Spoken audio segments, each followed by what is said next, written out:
ജയനാരായണ ഗുരുപ്രിയേ ശിവഗിരീശ്വരി ശാരദേ ചതുരാസ്യാക്ഷി ശരത്ചന്ദ്രമരീചികേ.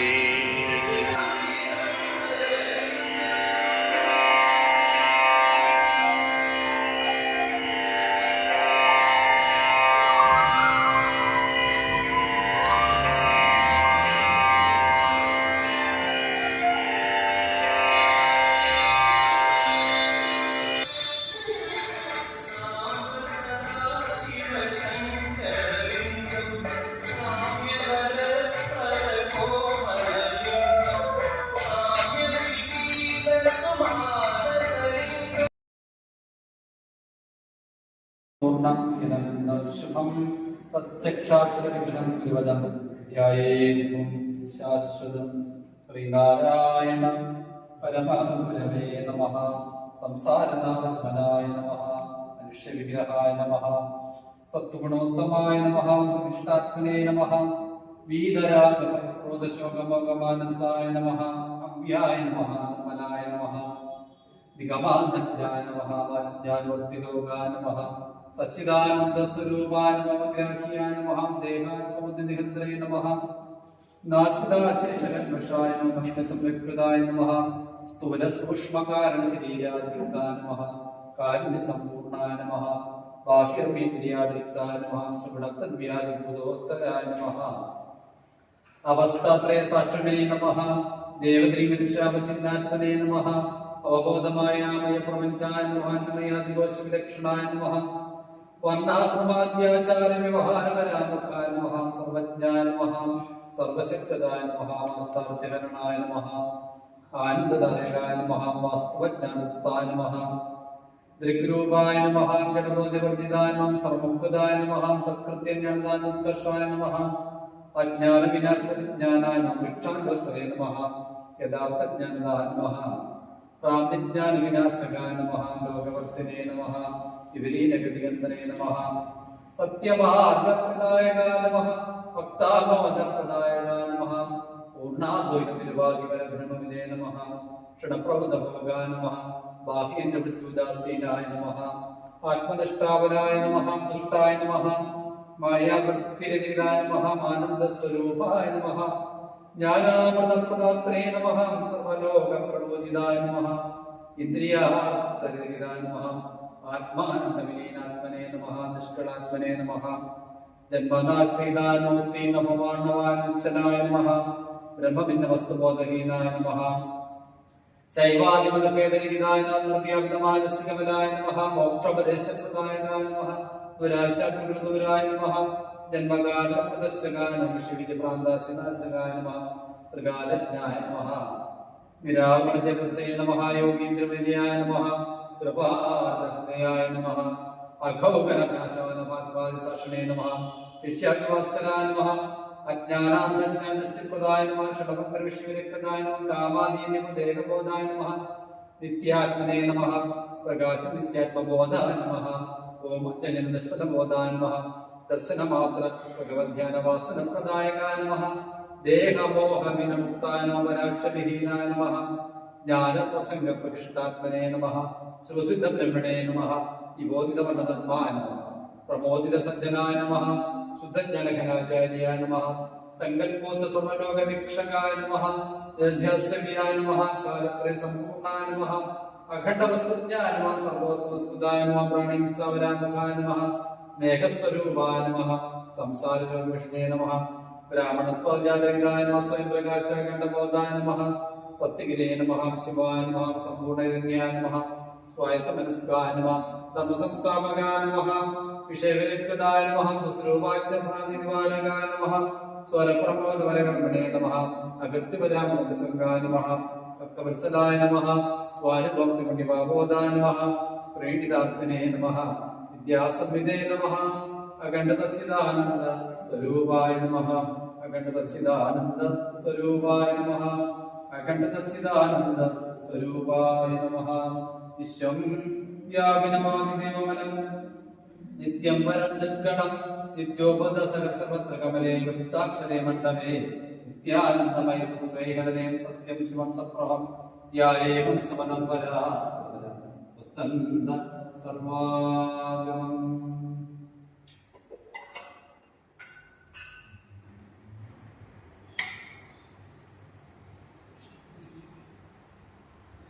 മൂർത്തിമതേ സുധാനാ ശുദ്ധികേകലേ നാരായണ യതീന്ദ്രായ തസ്മൈ ശ്രീ ഗുരവേ നമഃ. നമോ ഭഗവതേ നിത്യകൃഷ്ണ മുക്തമഹാത്മനെ നാരായണ യതീന്ദ്രായ തസ്മൈ ശ്രീ ഗുരവേ നമഃ.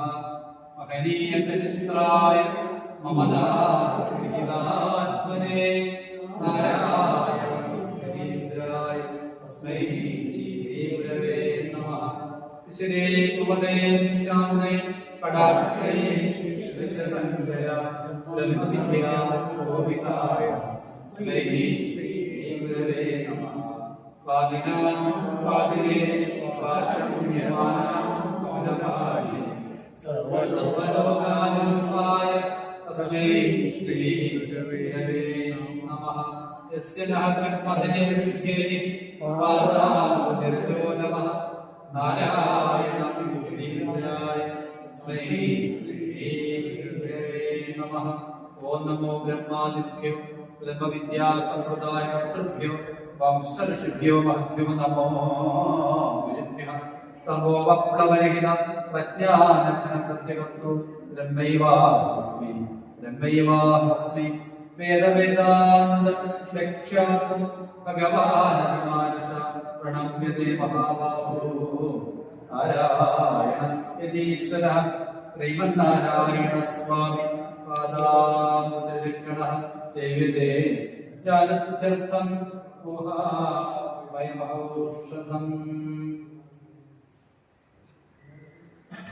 ശമദമപ്രധാനിയാം ഭഗവാനത്തൊഴുന്നേ ശാസ്ത്രസൂത്രാദി കോവിദനമുന്നം തൊഴുന്നേ. ശിവഗിരിമണാളന പലവരു തൊഴുന്നേ. ശീലഗുണങ്ങൾ ചേർന്ന ഗുരുവര്യനെ തൊഴുന്നേ. അഖമെല്ലാമകറ്റുന്ന തിരുവിടൽ തൊഴുന്നേ. അകതളർ കഴിഞ്ഞു ഞാൻ അടിമുടി തൊഴുന്നേ. ശിവഗിരിമണാളന പലവരു തൊഴുന്നേ. ശീലഗുണങ്ങൾ ചേർന്ന ഗുരുവര്യനെ തൊഴുന്നേ.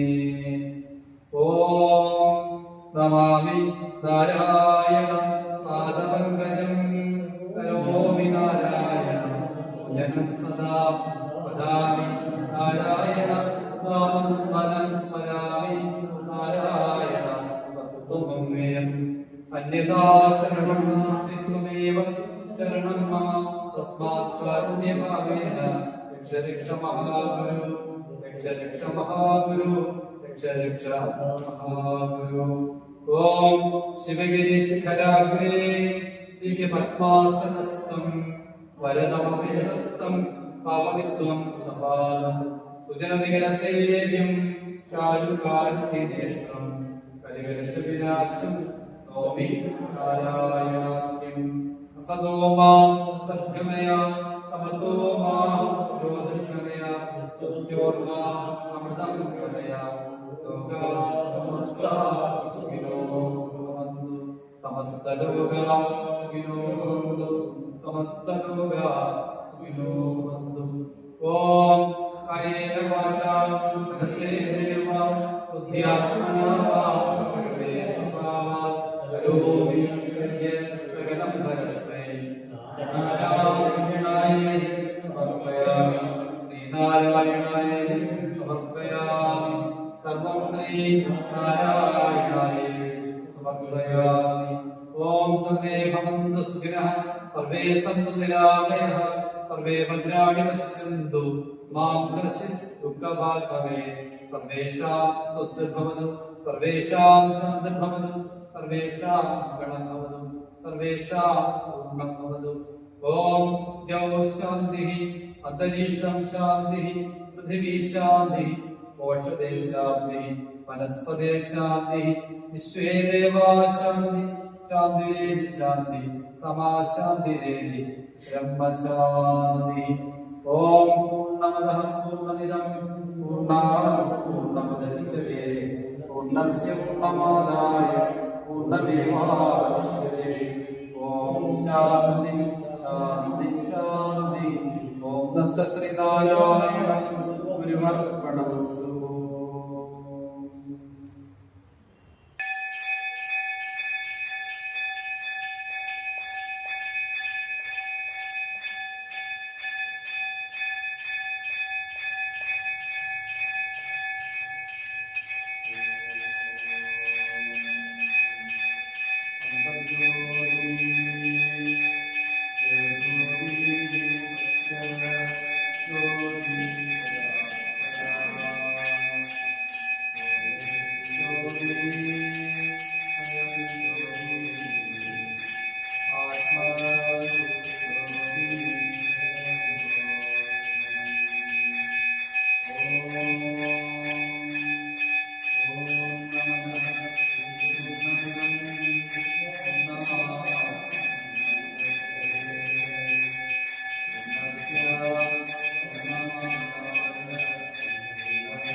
ഇഷ്ടപ്പെട്ട നല്ല വിഷയങ്ങൾ ഇന്ന്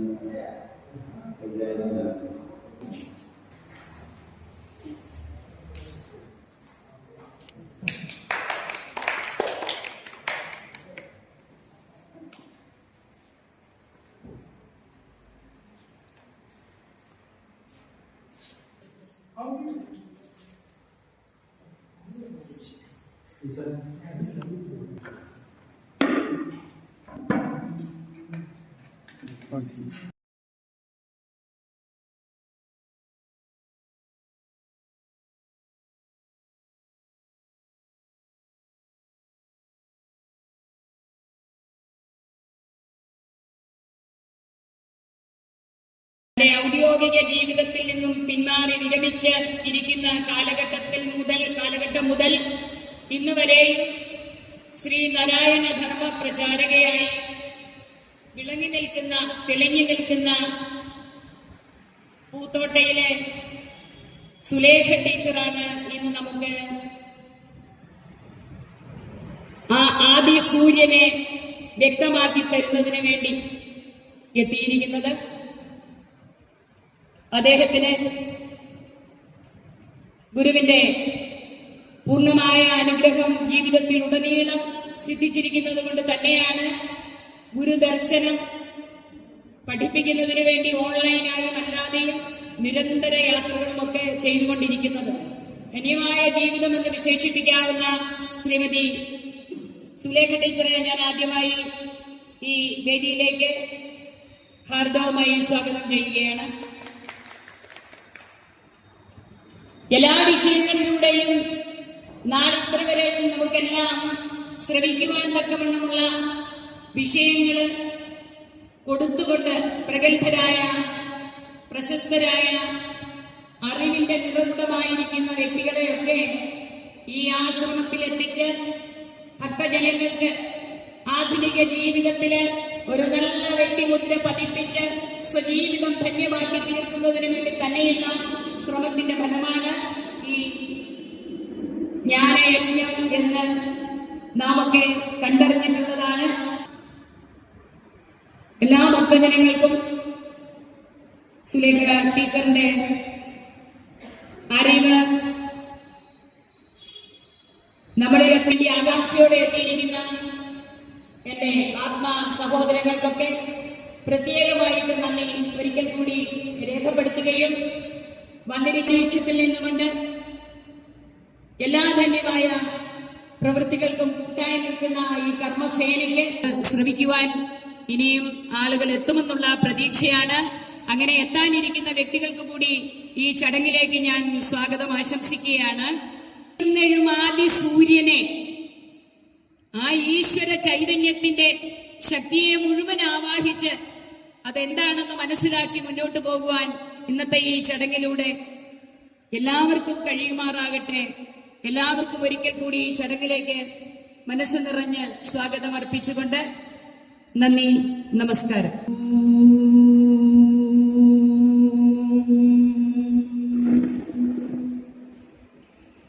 സർവശ്രുതിശിരോരത്ന സമുദ്ഭാസിതമൂർത്തയേ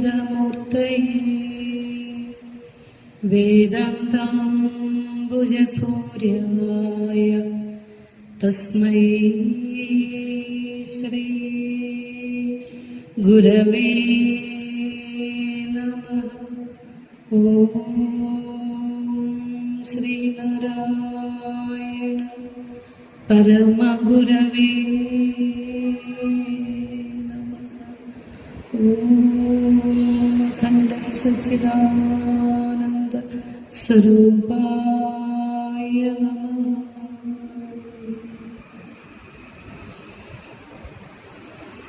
മഹാഗുരുവിൻ്റെ പാതാരബിന്ദങ്ങളിൽ പ്രണാമം. പൂജനീയ സ്വാമിജിക്ക് വന്ദനം. ശ്രീനാരായണ ധർമ്മസംഘം, ശിവഗിരി മഠം, അദ്വൈത വിദ്യാശ്രമം കുറിച്ച് സംഘടിപ്പിച്ചിരിക്കുന്ന ജ്ഞാനദാന യജ്ഞത്തിൻ്റെ 11ാമത്തെ ദിവസമാണിന്ന്. ഈ പരിപാവനമായ യജ്ഞത്തിൻ്റെ സംഘാടക സാരഥ്യങ്ങൾക്ക് ഏവർക്കും വന്ദനം. ഈ വേദിയിലും സദസ്സിലും ഉപവിഷ്ടരായിരിക്കുന്ന ആത്മജിജ്ഞാസുക്കൾക്ക് ഏവർക്കും വന്ദനം. ഗുരുവിൻ്റെ 171ാമത് തിരുജയന്തിയും 98ാമത് മഹാസമാധി ദിനവും ഒക്കെ കൊണ്ടാടുന്ന പുണ്യമായ മാസമാണ് നടന്നുകൊണ്ടിരിക്കുന്നത്. പുണ്യമാസങ്ങളിൽ ഇത്തരത്തിലുള്ള ജ്ഞാനദാന യജ്ഞങ്ങളിലൂടെയൊക്കെ കടന്നു പോകുന്നത് ഏറ്റവും പരിപാവനമായ ഒരു കർമ്മം തന്നെയാണ്.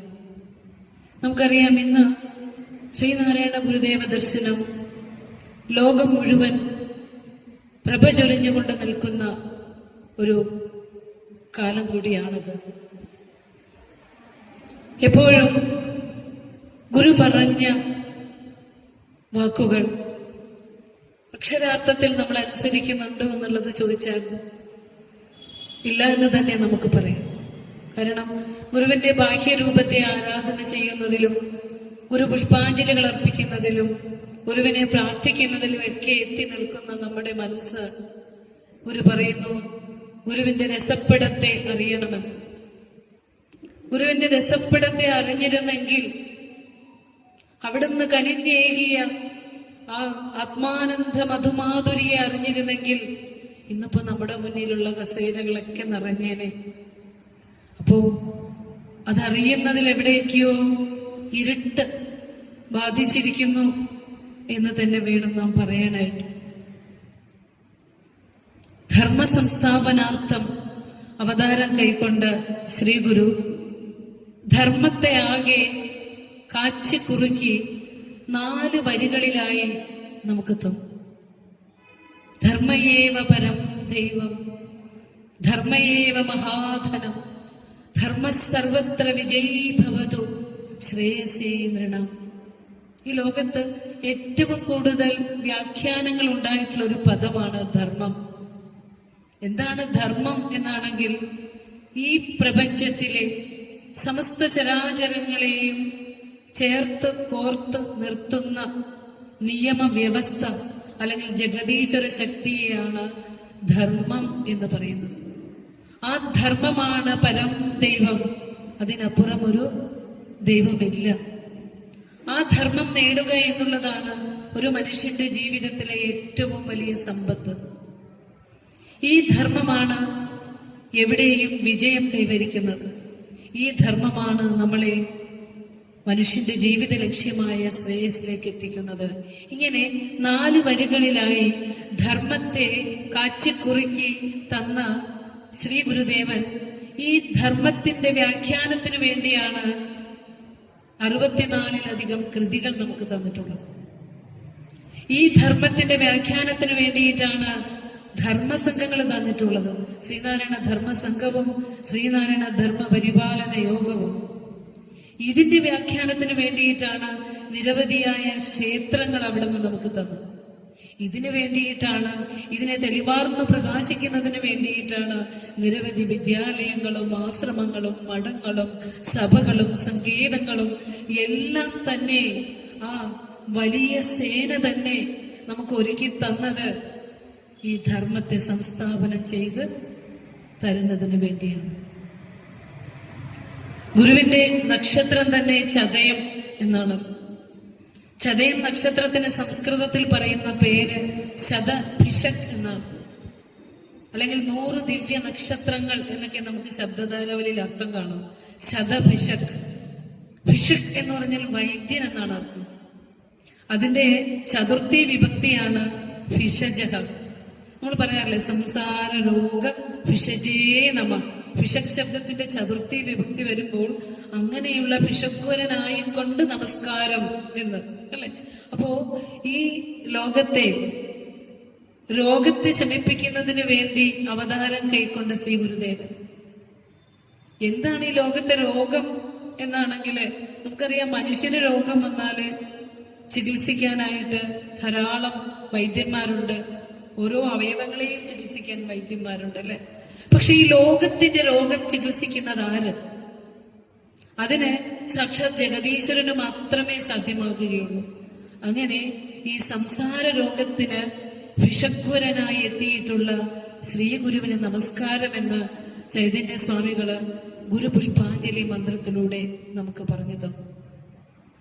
എന്റെ വിഷയത്തിലേക്ക് കടക്കുന്നതിന് മുമ്പുള്ള ചില കാര്യങ്ങൾ സൂചിപ്പിച്ചു പോകുമ്പോൾ, ഇരുട്ടാണ് എക്കാലത്തെയും ഈ ലോകം നേരിടുന്ന ഏറ്റവും വലിയ പ്രശ്നം.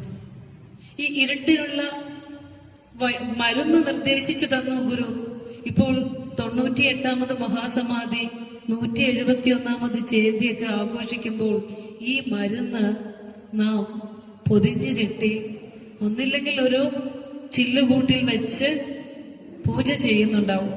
ഇല്ലെങ്കിൽ നാം അതിനെ പാടിപ്പുകഴ്ത്തി അതിന്റെ ഗുണഗണങ്ങളെല്ലാം പാടിപ്പുകഴ്ത്തി കടന്നു പോകുന്നുണ്ടാവും. പക്ഷെ ഈ മരുന്ന് സേവിച്ചാലല്ലേ രോഗം മാറും. ഈ മരുന്ന് നാം സേവിക്കാൻ തുടങ്ങണം.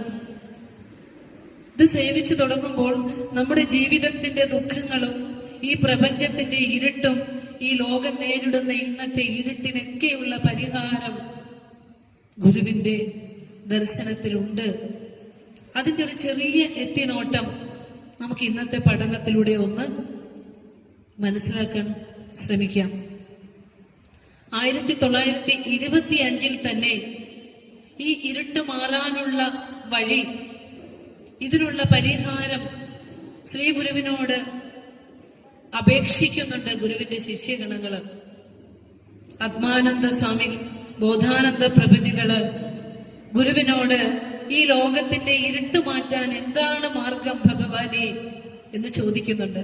ഭഗവൻ സർവതത്വജ്ഞ, ജീവലോകദയാപര, ധർമാധർമാൻ വിവിച്ഛാദ്യ ശ്രോതമുത്കണ്ഠിതാവയം. ഞങ്ങൾക്ക് ധർമ്മവും അധർമ്മവും വേർതിരിച്ച് പറഞ്ഞു തരണം ഗുരു. നിത്യാനിത്യ വസ്തു ഞങ്ങൾക്ക് അറിയില്ല, ധർമാധർമ്മങ്ങൾ ഞങ്ങൾക്ക് അറിയില്ല.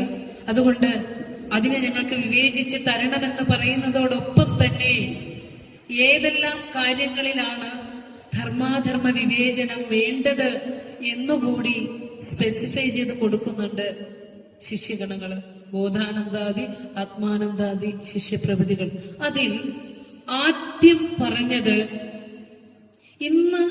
ഇന്നും മാറാത്ത ആ ഇരുട്ട് തന്നെയാണ്. കാരണം ഞാൻ നേരത്തെ പറഞ്ഞ പോലെ ഈ മരുന്ന് അലമാരയിൽ വെച്ച് പൂട്ടിയിരിക്കുക, അല്ലെങ്കിൽ ആ മരുന്നിനെ പൂജിച്ചുകൊണ്ടും സ്തുതിച്ചുകൊണ്ടും ഇരിക്കുകയാണ്. അത് സേവിച്ചിട്ടില്ല നാം ഇതുവരെ. ആദ്യം ചോദിച്ച ചോദ്യം ഈശ്വര വിശ്വാസ സ്ഥിതിയിലുള്ള അധർമ്മം, അറിവില്ലായ്മ, അതിനുള്ള പരിഹാരം ചോദിച്ചത്.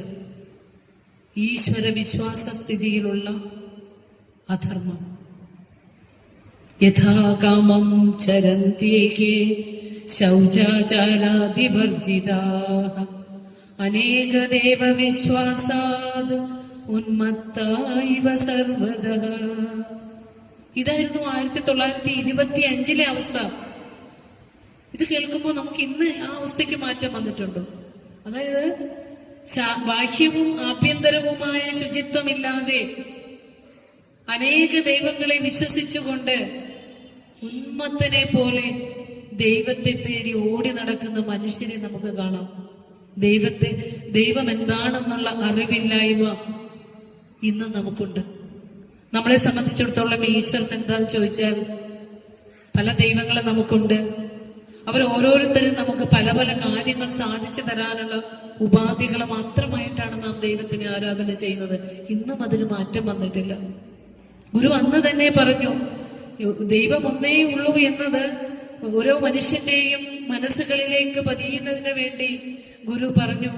സർവ വിചിത്രസ്യ ജഗതഃ സർവശക്തിമാൻ സർവേശ്വരസ്സ സർവജ്ഞ ഏകോ ദേവ ഇതീരിതഃ. ഗുരുവിന്റെ വാക്കുകളാണ്. ആത്മാനന്ദ സ്വാമികളത് ആ വാക്കുകൾ ഒരു സ്മൃതി ഗ്രന്ഥം, കലിയുഗത്തിന്റെ സ്മൃതി ഗ്രന്ഥം ശ്രീനാരായണ ധർമ്മം സംസ്കൃത ഭാഷയിൽ തന്നെ രചിച്ചിരിക്കുന്നു. ശ്രീനാരായണ തീർത്ഥർ അത് മലയാളത്തിലേക്ക് തന്നിട്ടുണ്ടെങ്കിലും അത് ഒരു സ്മൃതിയുടെ രൂപത്തിൽ ഈ കലികാലത്തിന് ആവശ്യമായ സകല ധർമ്മങ്ങളും ചേർത്തുകൊണ്ട് ഗുരു തന്നിരിക്കുന്നത് ഒരു വിഭാഗത്തിന് മാത്രമല്ല, ഈ ലോകത്തിന് വേണ്ടിയാ തന്നത്. അതിൽ പറയാണ് വിചിത്രസ്യ ലോകസ്യ. ഈ ലോകം വിചിത്രമാണ്. നമുക്ക് ഈ ലോകം കണ്ടിട്ട് വിചിത്രതയൊന്നും തോന്നുന്നില്ല. പക്ഷെ ഗുരു എപ്പോഴും പറയും ഈ ലോകം കണ്ട അത്ഭുതം കൂറും. കാരണം ഈ പ്രപഞ്ചത്തിന്റെ സകല വസ്തുക്കളെയും ഒന്ന് നിരീക്ഷിക്കുമ്പോൾ ഈ പ്രപഞ്ചത്തിന്റെ നിയാമക ശക്തിയെ ഒന്ന് ശ്രദ്ധിക്കുമ്പോൾ സമയാസമയങ്ങളിൽ പഴയതിനെ എടുത്തുകൊണ്ട് പുതിയതിനെ സൃഷ്ടിച്ചുകൊണ്ട് ഈ ലോകത്തിന്റെ ചക്രികത ഇങ്ങനെ നടന്നു പോകുമ്പോൾ ഇതിനെ നോക്കിക്കൊണ്ട് അത്ഭുതം കൂറിയിട്ടുണ്ട് ഋഷീശ്വരന്മാർ. നമ്മൾ ഈ പ്രപഞ്ചത്തെ നമ്മുടെ മക്കൾക്ക് ഫിസിക്സും കെമിസ്ട്രിയും ബയോളജിയും സോഷ്യൽ സ്റ്റഡീസും ചരിത്രവും ഒക്കെ ആക്കി പഠിപ്പിച്ചു കൊടുക്കുമ്പോൾ അതിനപ്പുറം അറിവിലുമേറിയ അറിവിലേക്കാണ് അധ്യാത്മശാസ്ത്രം പഠിക്കുന്നവർ ഈ പ്രപഞ്ചത്തെ പഠിക്കുമ്പോൾ എത്തേണ്ടത്. അപ്പൊ ഗുരു പറയാണ് സർവശക്തിമാൻ, എല്ലാത്തിനും ശക്തിയായിരിക്കുന്ന സർവേശ്വരനായിരിക്കുന്ന ആ ഈശ്വരൻ ഏകനാണ് എന്ന് ഗുരു ശ്രീനാരായണ ധർമ്മത്തിലൂടെ പറഞ്ഞു തന്നു. ആ ഈശ്വരനെ, ആ ഏകമായ ഈശ്വരനെ ഗുരു ഏതെല്ലാം കൃതികളിലൂടെ നമുക്ക് ഒന്നായി പറഞ്ഞു തന്നിട്ടുണ്ട്. ഗുരുദേവ കൃതികൾ പഠിക്കുന്ന ആരെങ്കിലും ഏതെങ്കിലും ഒരു വാക്ക് പറയാമോ? ദൈവത്തെ കുറിച്ച് ഗുരു പറഞ്ഞിരിക്കുന്ന വാക്ക് ദൈവ എന്ന പേരിട്ട് വിളിക്കുന്ന ഒരു കൃതിയുണ്ട് നമുക്ക്. ഏതാണത്? ദൈവദശകം. അതിൽ ഗുരു ദൈവത്തിന്റെ സ്വരൂപം എന്താ പറഞ്ഞത്? നീ സത്യം, ജ്ഞാനം, ആനന്ദം എന്ന് പറഞ്ഞു. പിന്നെ ഗുരു പറഞ്ഞു തന്ന ഏറ്റവും വലിയൊരു കാര്യം, ഇന്നും നമുക്ക് അർത്ഥം മനസ്സിലാകാത്തൊരു കാര്യമുണ്ട്. ഓട്ടത്തിന്റെ സ്പീഡ് കുറയ്ക്കാൻ ഇത് പഠിക്കുക. ദൈവചിന്തനത്തിൽ ഗുരു പറയുന്നു, ദൈവം കയ്യിലിരിക്കുന്ന കൽപ്പക വൃക്ഷക്കനിയാണ്. കയ്യിലൊന്നും നോക്കണ്ട, നമ്മളിൽ തന്നെ ഉണ്ടത്. അത് കയ്യിലിരിക്കുന്ന കൽപ്പക വൃക്ഷക്കനിയാണെന്ന് അറിയാതെ ഓടി നടന്ന കിട്ടുമെന്ന് കരുതിയാ നമ്മൾ പോണത്.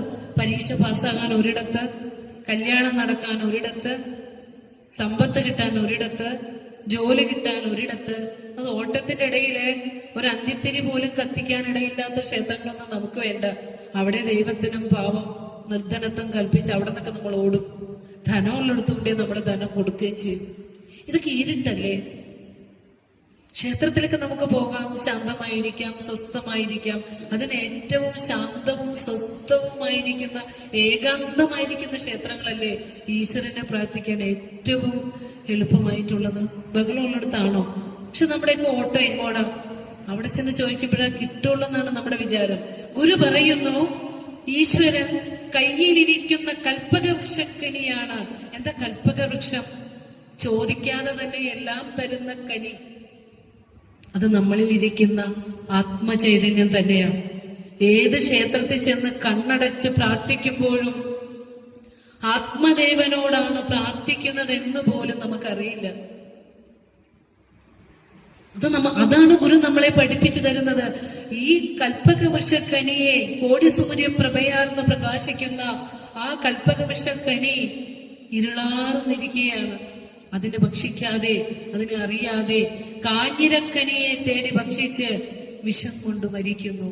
കാരണം അങ്ങനെ പറയാൻ കാരണം, ചെലനെടുത്തെന്നൊക്കെ ചോദിക്കുന്നത് ഇരുട്ടാ, വെളിച്ചം ആരും ചോദിക്കുന്നില്ല. എനിക്ക് ഈ സത്യത്തെ ഒന്ന് തെളിയിച്ചു തരണേ ഭഗവാനെ എന്ന് ആരെങ്കിലും ചോദിക്കാറുണ്ടോ? എനിക്ക് മറ്റൊന്നും വേണ്ട ഈശ്വര, എനിക്ക് ഭഗവാനെ മതി എന്ന് ആരെങ്കിലും ചോദിക്കാറുണ്ടോ? ഭഗവാനെ ഒന്നും നമുക്ക് വേണ്ട, എല്ലാം തരുന്ന എന്തെങ്കിലും തരുമെങ്കിൽ നമുക്ക് അത് മതി, അതേ നമ്മൾ ചോദിക്കാറുള്ളൂ. അതാണ് ആദ്യത്തെ ഇരുട്ട്. അതാണ് നമ്മൾ ചോദിച്ചുകൊണ്ടിരിക്കുന്ന കാഞ്ഞിരക്കനി, അല്ലേ? അപ്പൊ ഇത് ഗുരു പറഞ്ഞിട്ട് നമുക്ക് മനസ്സിലായിട്ടില്ല. നമ്മുടെ ഓട്ടത്തിന്റെ സ്പീഡ് നമ്മൾ കുറയ്ക്കോ? ഒന്നും കുറയ്ക്കില്ല.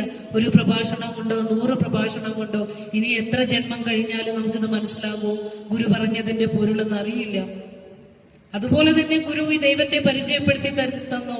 ദൈവം കണ്ണില്ലാതെ കാണുകയും മൂക്കില്ലാതെ മണക്കുകയും ത്വക്കില്ലാതെ സ്പർശിക്കുകയും ചെവിയില്ലാതെ കേൾക്കുകയും നാവില്ലാതെ രുചിക്കുകയും ഒക്കെ ചെയ്യുന്ന ചിത്സ്വരൂപനാണ് എന്ന് ഗുരു ഈ ദൈവത്തെ നമുക്ക് പരിചയപ്പെടുത്തി തന്നു. നമ്മളെ സംബന്ധിച്ചിടത്തോളം പഠിക്കുന്നത് ഒരു വശത്ത്, ജീവിതം വേറൊരു വശത്ത്. ഇതിന്റെ സത്യസ്ഥിതി അറിയണമെങ്കിൽ നമ്മുടെ പൂജാമുറിയിൽ ഒന്ന് വന്നാൽ മതി.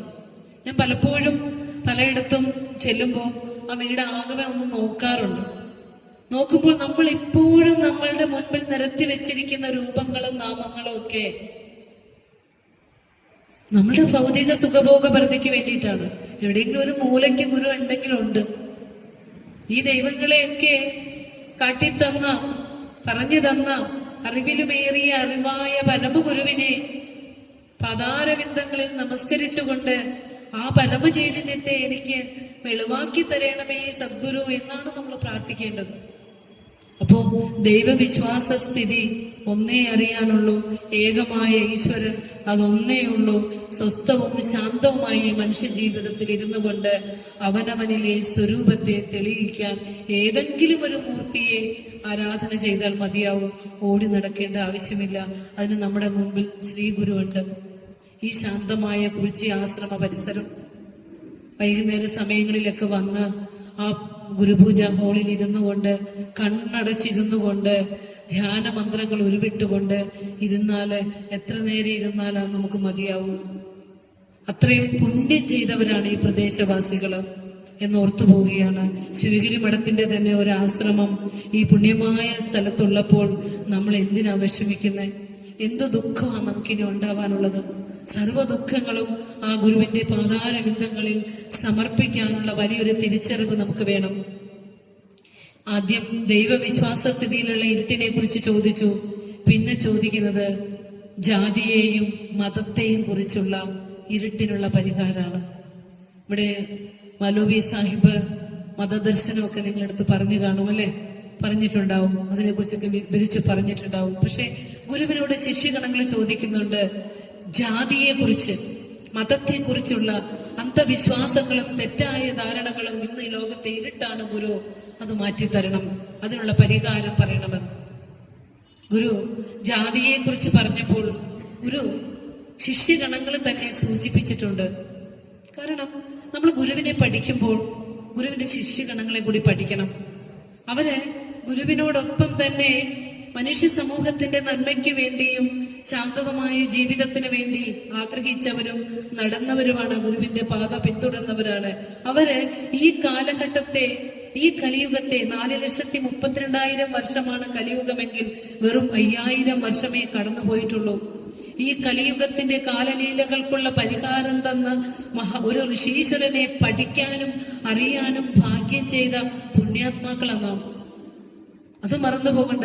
ഈ ശിഷ്യഗണങ്ങൾ ചോദിക്കുക, ജാതിയെ കുറിച്ച് ചോദിക്കുക. അഹോ ജാതിപിശാചസ്യ ബാധയാ ചിത്തപ്രമാ കേചിത് മത്സരിണോ ഭൂത്വ ഹിംസന്ത്യന്യാൻ അകിഞ്ചനാൻ. പറയാം, ഏകദേശം 6-7 മാസങ്ങൾക്ക് മുമ്പ് ഈ ഭാരതത്തിൽ അരങ്ങേറിയ ജാതി ചോദിച്ച് മതം ചോദിച്ച് മനുഷ്യനെ കൊന്നൊടുക്കിയ ആ സംഭവം ഇതിൽ ഉൾപ്പെടുന്നതല്ലേ? ജാതി പിശാച് ബാധിച്ച് ചിത്തഭ്രമം കൊണ്ട് മത്സരികളായ ചില ആളുകള് പാവപ്പെട്ട മനുഷ്യരെ നിർദ്ദയം കൊന്നൊടുക്കുന്നു ഗുരു. അതുകൊണ്ട് ആദ്യം തന്നെ പറഞ്ഞത്, മരുന്ന് നാം ഈ മരുന്നിനെ ലോകത്തിന് പരിചയപ്പെടുത്തേണ്ട ഉത്തരവാദിത്തം നമുക്കുണ്ട്. ചിത്തഭ്രമം ബാധിച്ചുകൊണ്ട് എല്ലാവർക്കും ഇവിടെ ഈ ഈശ്വരനെ ആരാധിക്കാൻ അവകാശമുണ്ട്, ഈ ലോകത്ത് ജീവിക്കാൻ അവകാശമുണ്ട്, അവരവരുടെ ആരാധനാ സ്വാതന്ത്ര്യമുണ്ട്. പക്ഷേ ജാതിയുടെ പേരിലെ മനുഷ്യനെ കൊന്നൊടുക്കുന്ന കിരാത സമ്പ്രദായം ഇന്ന് നിലനിൽക്കുമ്പോൾ ഈ ഒരു പുണ്യപുരുഷൻ അവതരിച്ച് നമ്മെ ഒരു അവതാരമായി കരുതുന്നുണ്ടെങ്കിൽ ജാതി എന്ന ദുർബോധത്തെ ഇല്ലാതാക്കാൻ വന്ന അവതാരമായി കരുതിക്കോളൂ എന്ന് ശ്രീ ഗുരു പറഞ്ഞു. ഇന്ന് ഗുരുവിന്റെ ദർശനത്തെ സപ്തസാഗരങ്ങളും കടന്ന് ജനം നെഞ്ചിലേറ്റും. ഇനി വരുന്ന കാലം ശാന്തതയും സമാധാനവും നിറഞ്ഞൊരു ലോകം ഇവിടെ വാഴണമെങ്കിൽ ഈ ഗുരുവിന്റെ ദർശനത്താൽ മാത്രമേ സാധ്യമാകുകയുള്ളൂ. കാരണം ആ ദർശനത്തിന്റെ പുറത്ത് ഒരു കുഞ്ഞുറുമ്പ് പോലുമില്ല. സകലതിനെയും ചേർത്തു നിർത്തിക്കൊണ്ട് സർവ ഗുരുക്കന്മാരെയും സർവ മതങ്ങളെയും സർവ ദർശനങ്ങളെയും ചേർത്ത് നിർത്തിക്കൊണ്ട് ഏകലോക ദർശനത്തെ അവതരിപ്പിച്ചിരിക്കുന്നു ശ്രീനാരായണ ഗുരുദേവൻ. അവിടുത്തെ പഠിക്കാൻ ആ മഹാഗുരുവിന്റെ ആ ജ്ഞാനസാഗരത്തിലെ ഒരു കണികയെങ്കിലും നുകരാൻ നമുക്കിനി എത്ര ജന്മങ്ങൾ വേണ്ടിവരും? പലപ്പോഴും ഗുരുവിന്റെ കൃതികളിലേക്ക് കടക്കുമ്പോൾ വല്ലാതെ കരഞ്ഞു പോകുന്ന നമുക്കായി എന്തെല്ലാം തന്നു, പക്ഷെ നമുക്കിതൊന്നും സ്വീകരിക്കാനുള്ള ബുദ്ധി തെളിവോ അല്ലെങ്കിൽ ക്ഷമയോ സഹനതയോ ഒന്നും നമുക്കില്ലാതെ പോകുന്നു. പലപ്പോഴും ഓർത്തുപോകും. ജാതിയെ ഭാരതീയ ന്യായശാസ്ത്രത്തിന്റെ അടിസ്ഥാനത്തിൽ പുനർനവീകരണം ചെയ്തു തന്നു ഗുരു. ജാതി നിർണയത്തിലും ജാതി ലക്ഷണത്തിലും പറയുന്ന അതേ ലക്ഷണം തന്നെയാണ് ഗുരു ശ്രീനാരായണ ധർമ്മത്തിലും ചേർത്ത് വെച്ചിരിക്കുന്നത്. അപ്പൊ നമുക്ക് പഠിക്കണ്ടേ? തീർച്ചയായും നാം പഠിക്കണം. ജാതീയതയുടെ എന്തെങ്കിലും ഒരു അംശം നമ്മളിൽ ഉണ്ടെങ്കിൽ അത് നമ്മളിൽ നിന്ന് കളയണം. കാരണം ഗുരു നമ്മോട് അതാ പറഞ്ഞിരിക്കുന്നത്, അല്ലെ? ഒരു ജാതി, ഒരു മതം, ഒരു ദൈവം, മനുഷ്യന് ഒരു യോനി, ഒരാകാരം, ഒരു ഭേദവുമില്ലതിൽ എന്ന ദർശനം ഗുരുവിന്റെ കൃതിയിൽ നിന്ന് വന്നതാ, അല്ലെ? ഏത് കൃതിയിൽ നിന്നാ വന്നേ? ഏത് കൃതിയിൽ നിന്നാണ് ഈ ദർശനം വന്നേ? ജാതി നിർണയം, അല്ലെ? ജാതി നിർണയം എന്ന കൃതിയിലാണ് ഈ ഒരു ദർശനം വരുന്നത്. അതിൽ ഗുരു വേറൊരു കാര്യം കൂടി പറഞ്ഞിട്ടുണ്ട്. പണ്ട് കാലത്തെ കാര്യം പറയേണ്ട ആവശ്യമില്ല നമുക്ക്.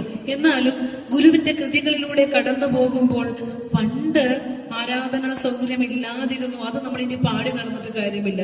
പക്ഷേ നാമജപങ്ങൾക്കുള്ള അവകാശം പോലും നിഷേധിച്ചിരുന്ന ഒരു ജനവിഭാഗത്തിന് വേണ്ടി അവിടെ നിന്ന് എഴുതി കൊടുത്തപ്പോൾ അവിടുന്ന് കനിവോടെ പറഞ്ഞു തന്നു, പറച്ചിയിൽ നിന്നു പണ്ട് പരാശര മഹാമുനി പിറന്നു, മറസൂത്രിച്ച മുനി കൈവർത്ത കന്യയിൽ. നമുക്ക് മനസ്സിലായോ എന്തിനാ ഗുരു അത് പറഞ്ഞേ? ഭാരതത്തിന്റെ അധ്യാത്മശാസ്ത്രങ്ങളിൽ 99% വന്നിട്ടുള്ളത് വ്യാസമഹർഷിയിൽ നിന്നാണ്. അതുകൊണ്ടാണ് പറയുന്നത് വ്യാസോച്ഛിഷ്ടം ജഗത് സർവം. വ്യാസൻ പറഞ്ഞത് മാത്രമാണ് ഇന്ന് ഈ ലോകത്തുള്ളത് എന്ന് പറയാൻ കാരണം അതാണ്. കാരണം വേദത്തെ 4 പകുത്ത് അരുമറ 4 ഒരിക്കൽ ഓദ്യമുന്നം കരിമുകിൽ വർണ്ണന് പങ്കു ചെയ്തു നൽകി, അല്ലെ? ഗുരു തന്നെ പറഞ്ഞതാ. 4 പകുത്ത് 555 സൂത്രങ്ങളിലുമായി ബ്രഹ്മസൂത്രം ചമച്ച് 18 പുരാണങ്ങൾ എഴുതി മഹാഭാരതം ചമച്ച് അതിന്റെ ഒത്തുനടുക്ക് ഭീഷ്മപർവത്തിൽ ഭഗവത്ഗീത ചേർത്ത് വെച്ച് ഇതൊക്കെ പോരാഞ്ഞിട്ട് ശ്രീമദ് ഭാഗവതം എഴുതി. ഇതിനെ ആധാരമാക്കിയാണ് ഭാരതത്തിലെ സകല അധ്യാത്മ ഗ്രന്ഥങ്ങൾ നിൽക്കുന്നത്. അപ്പോൾ വ്യാസനെ ഗുരു നന്നായി സ്മരിച്ചുകൊണ്ടാണ് സ്വദർശനം അവതരിപ്പിച്ചിട്ടുള്ളത്, അല്ലെ? പുരുഷാകൃതി പൂണ്ട ദൈവമോ എന്ന് വ്യാസനെ പറഞ്ഞു. ഈ വ്യാസൻ വന്നത് പറച്ചിയിൽ നിന്ന്, അതായത് വസിഷ്ഠപുത്രനായ ശക്തിക്ക് അദൃശ്യന്തി എന്ന പറയ സ്ത്രീയിൽ ജനിച്ച പരാശര മഹാമുനി, പരാശരന് മത്സ്യഗന്ധി എന്ന മുക്കുവ സ്ത്രീയിൽ ജനിച്ച വ്യാസൻ. കൃഷ്ണദ്വൈപായനന്റെ കുലം നോക്കുമ്പോൾ ഏറ്റവും താഴ്ന്ന കുലം തന്നെയാ. വ്യാസൻ രചിച്ച ഭാരതത്തിന്റെ ആധ്യാത്മിക സമ്പത്തിനെ നിഷേധിക്കുമ്പോൾ ഈ കുലം ഗുരു നമ്മെ ഓർമ്മിപ്പിച്ചു തരുന്നുണ്ട്. അപ്പോൾ മനുഷ്യ മാഹാത്മ്യത്തിനും ജന്മത്തിനും തമ്മിൽ ബന്ധം കൽപ്പിച്ചത് ആരോ ഇതിനിടക്ക് ചേർത്ത് വെച്ച കൃത്രിമത്വമാണെന്ന് ഓർമ്മിക്കാൻ മറക്കുന്നില്ല ഗുരു.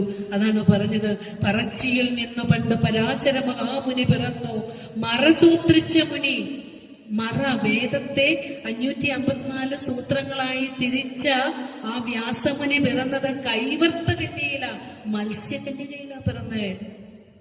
മലവേടനായിരുന്നു രാമായണം തന്ന വാത്മീകി മഹർഷി. പിന്നെ ആർക്കാണ് ആധ്യാത്മിക ആ ജ്ഞാനത്തിന് നമുക്ക് വിലക്കേൽപ്പിക്കുന്നത്? ആരാണ്? അതാണ് ഗുരു ചോദിച്ചിരിക്കുന്നത്. നമ്മൾ ഇതിന്റെ പൊരുളുകളിലൂടെയൊക്കെ കടന്നു പോകണം നമ്മൾ. അതുകൊണ്ടാണ് എഴുത്തച്ഛൻ 15-ാം നൂറ്റാണ്ടിൽ എഴുത്തച്ഛൻ പറഞ്ഞത്, ഋതുവായ പെണ്ണിന്നും ഇരപ്പന്ന ദാഹകന് പതിതന്നും അഗ്നിയ ജനം ചെയ്ത ഭൂസുരനും ഹരിനാമ കീർത്തനമിതൊരു നാളുമാർക്കും അരുതാത്തതല്ല ഹരിനാരായണായ നമ. എന്താ? ഋതുവായിരിക്കുന്ന പെണ്ണിനും. കാരണം എപ്പോഴും നമ്മുടെ കൂടെയുള്ള, നമ്മളിൽ വിലീനമായിരിക്കുന്ന ചൈതന്യത്തെ ഏതവസ്ഥയിലും നമുക്ക് പഠിക്കാം. ഋതുവായ പെണ്ണിന്, ഇരപ്പന്, ഒരു യാചകന്, അവൻ കുളിക്കുകയോ അല്ലെങ്കിൽ മറ്റു ശുദ്ധവും വൃത്തിയോ ഒന്നുമില്ലെങ്കിലും അവനും നാമജപത്തിന് അവകാശമുണ്ട്. ചുടലക്കളത്തിൽ ശവശരീരങ്ങൾ ദഹിപ്പിക്കുന്നതിന് അവൻ അവകാശമുണ്ട്. ഇനി ഒരു രാജാവിനോ യജ്ഞയാഗ ഹോമാദികൾ നടത്തുന്നവർക്കോ എല്ലാവർക്കും ഒരുപോലെ ഈശ്വരവചനത്തിന് അവകാശമുണ്ടെന്ന് ഗുരുവിന് തൊട്ട് മുൻപ് കടന്നുപോയ 15-ാം നൂറ്റാണ്ടിൽ കടന്നുപോയ എഴുത്തച്ഛൻ നമ്മോട് പറഞ്ഞു.